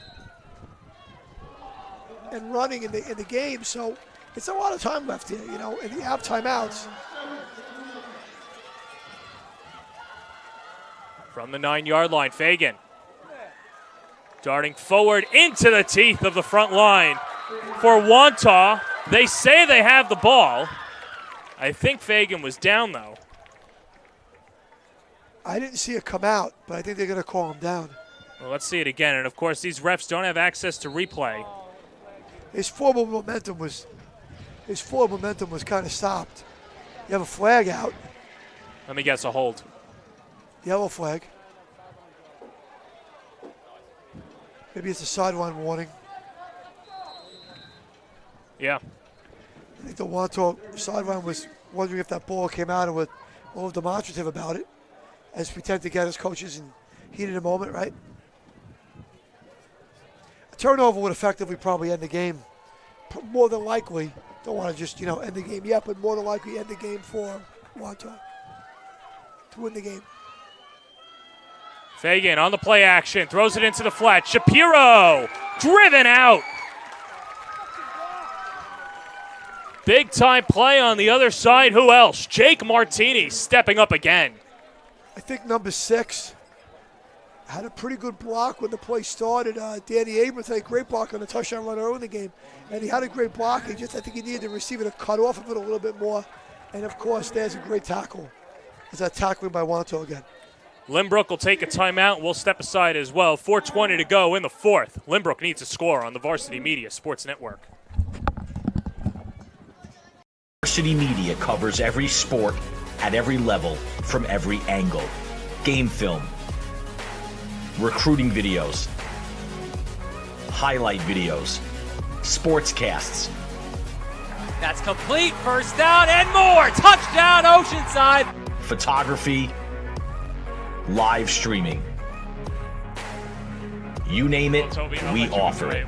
Don't leave your video needs to amateurs. Trust the pros. Contact us at 516-403-2050 or visit us online at varsitymedia.net.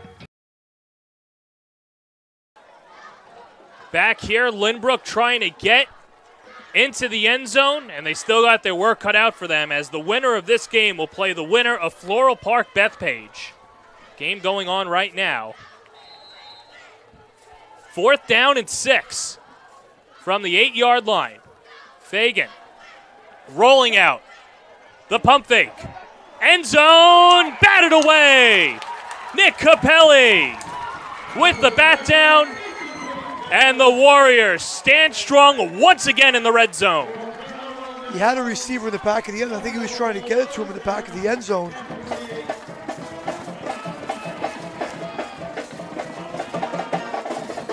He either needed a little bit more air or the rope. And he kind of went in between. And who's Johnny on there? Who's the guy? Capelli again. 2 TDs today, the bat down. That could essentially end it for Wantagh, as Lynbrook with 2 timeouts left. And a Wantagh team that has been tough to stop out of the backfield. They've got their work cut out for them, but Nick Capelli playing the role of hero once more. Sure, I have a couple timeouts here. Might be able to get the ball back, but see how it's going to progress here. If Wantagh can get a first down, essentially the game will be over. Up ahead. Here's Capelli. There's your statement. 50, 40, 30. You can't stop them. It's Nick Capelli's world, and we're just living in it.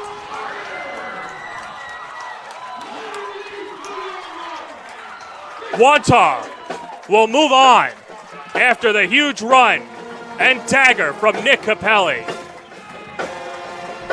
You saw some of Capelli's speed right there, and a little sliding ability at the end. Not really touched, kind of untouched.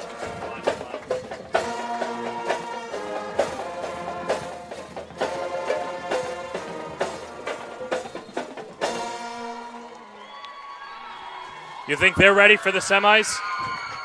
I think so. I think the Wantagh Warriors are good for the semis too. I think that's one thing. We're just spoiled here on Long Island with some of the pep bands, but I'll throw Wantagh up there. I want to see the power rankings for that. They've been good all day. Very bands always bring a lot to the game. 28-7 the lead for Wantagh in the Nassau Conference 3 quarterfinals on the Varsity Media Sports Network. Got to get to know when we come out, right? High school football fans, Varsity Media is bringing exciting, exclusive content to you for the 2022 season. Introducing the Varsity Media Pass, available on iOS and Android. Accessible all season long, the Varsity Media Pass features game highlights, weekly podcasts, A clash of styles out in Setauket. We love those differing styles, right? top 10 plays of the week, player interviews, and so much more. Head to varsitymediapass.com to download the app and start enjoying content only Varsity Media can bring.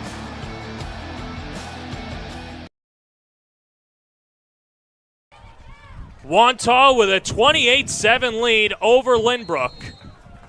Nick Capelli, 3 touchdowns today as Zervos will knock it back. Jalen Walker scoops it up and will be downed at the 15-yard line. Well, keep it locked after the completion of today's game. We've got the Guac Shop post-game show. Guac Shop, of course, with locations in Garden City, Jericho, Wantagh, Freeport, and New Hyde Park. Visit guacshopmexicangrill.com or follow along on Facebook and Instagram at Guac Shop. Alongside Mike Hungerford, I'm John Perez, and it has been a clinic today for Wantagh running out of the backfield. Really tight second half. You know, a lot of defense, a lot of good defense being played. Neither offense could get much traction until the Lynbrook guys drove down, and they just couldn't finish the drive on the incompletion. And of course, Capelli was our man on the 4th down making the play. And the very next play, he goes almost 90, right, for the touchdown.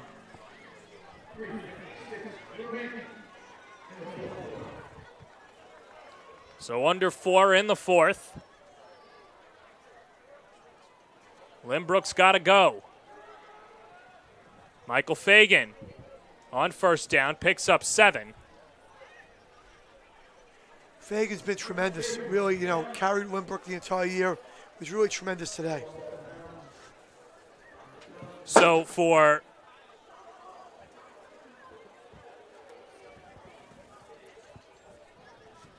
Lynbrook's probably not look like we're not going to win this game, but there's a great effort put forth by Michael Fagan. Just trying to carry the Lynbrook guys throughout the whole game. On 2nd down, this is Barroso up the middle. He's got a 1st down.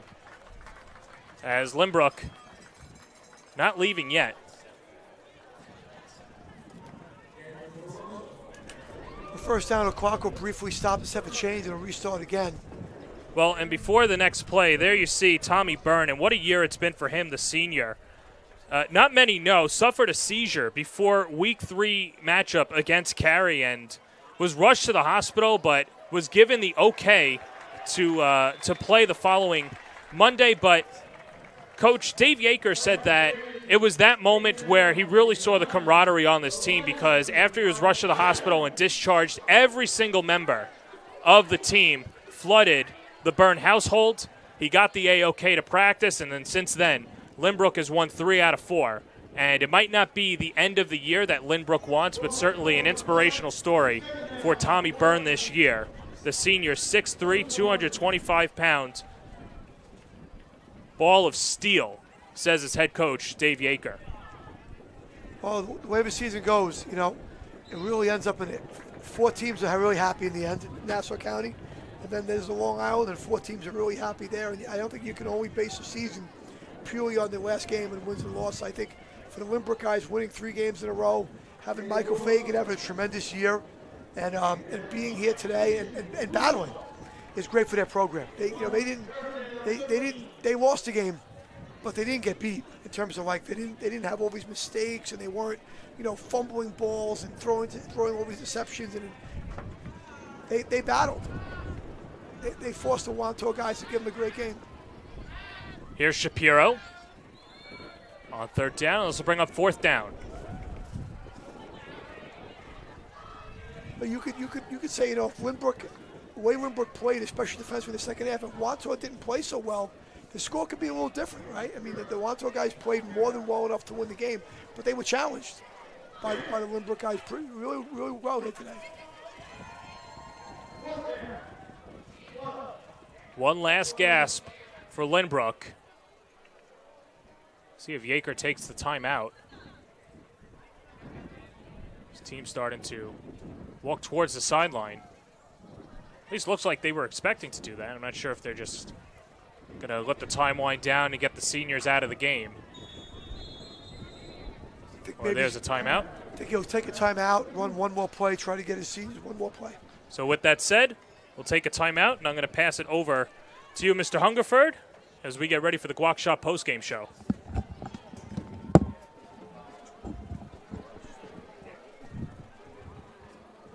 Varsity Media covers every sport at every level from every angle. Game film, recruiting videos, highlight videos, SPORTSCASTs. That's complete. First down and more. Touchdown, Oceanside. Photography, live streaming. You name it, we offer it. Don't leave your video needs to amateurs. Trust the pros. Contact us at 516-403-2050 or visit us online at varsitymedia.net. So here we are, 4th down for Lynbrook on their own 25-yard line.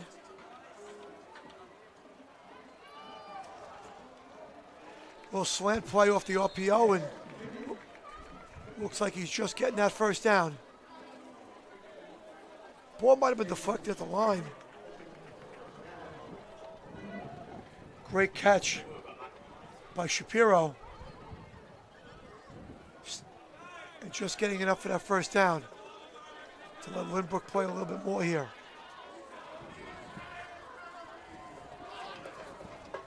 Fagan following that pulling guard. Just makes it out of bounds, it looks like, right there.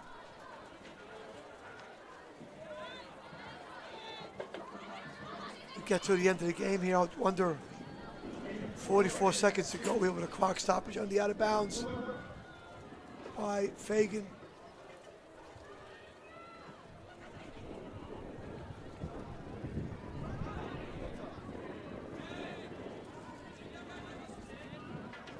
Little jet sweep action. Played well defensively by Wantagh. All game long, did a great job tackling. The Wantagh defense swarming to the football, taking the edges away. Brings up a 3rd and 9. As the clock ticks down to just about 20 seconds to go in the game, reality setting in for the Wantagh team that they head in the Hofstra for the semifinals next week. And Lynbrook, their season's coming to an end, albeit, I think for their program, a really good season. And a spectacular season for their quarterback, Michael Fagan. That'll do it on the field, the last play. Lynbrook with the win, 28-7. We'll go to a commercial break here for a moment.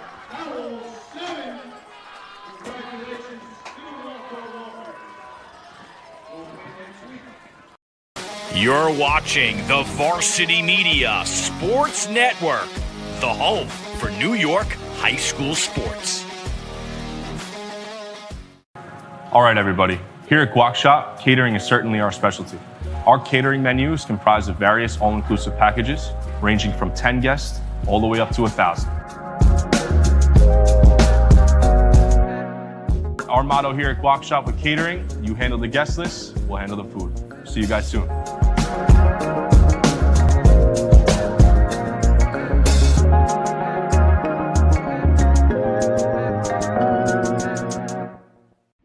High school football fans, Varsity Media is bringing exciting, exclusive content to you for the 2022 season. Introducing the Varsity Media Pass, available on iOS and Android. Accessible all season long, the Varsity Media Pass features game highlights, weekly podcasts, A clash of styles out in Setauket. We love those differing styles, right? top 10 plays of the week, player interviews, and so much more. Head to varsitymediapass.com to download the app and start enjoying content only Varsity Media can bring.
Yeah.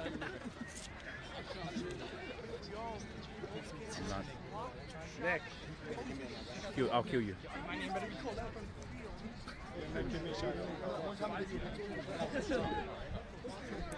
We're here in the Guac Shop post-game show. Wantagh moving on thanks to this man, Nick Capelli. 3 TDs. The defense steps up as well. And Nick, I guess you could say a total team effort today. 100%. My O-line played amazing. Defense came together as a unit.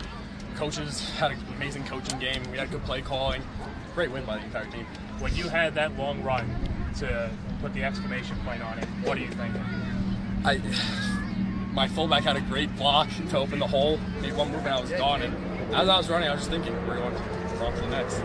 And you know what, defensively too, you made a couple of stops in the red zone. The defense as well, you had the batted ball. What can you say about the defense today? Amazing game. We just came together, stopped them when we needed to get a stop, faced some adversity, but we came together and had an amazing game. Would you say you guys were hungry coming into today's game? Oh yeah. Are you hungry now? Yeah. We can't wait. Well, because you've got that hunger, I know you can't wait to eat. I'm going to hand it over to my buddy Joe at Guac Shop. So I'm over here in my hometown of Wantagh, and these guys, after a big playoff win, have won a free team dinner. The whole team is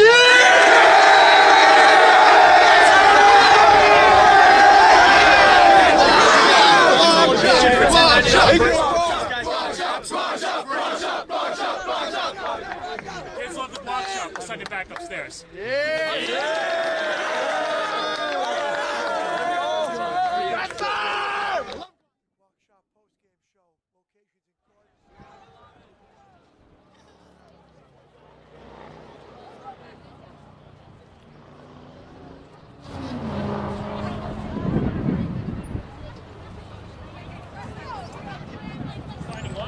Signing off.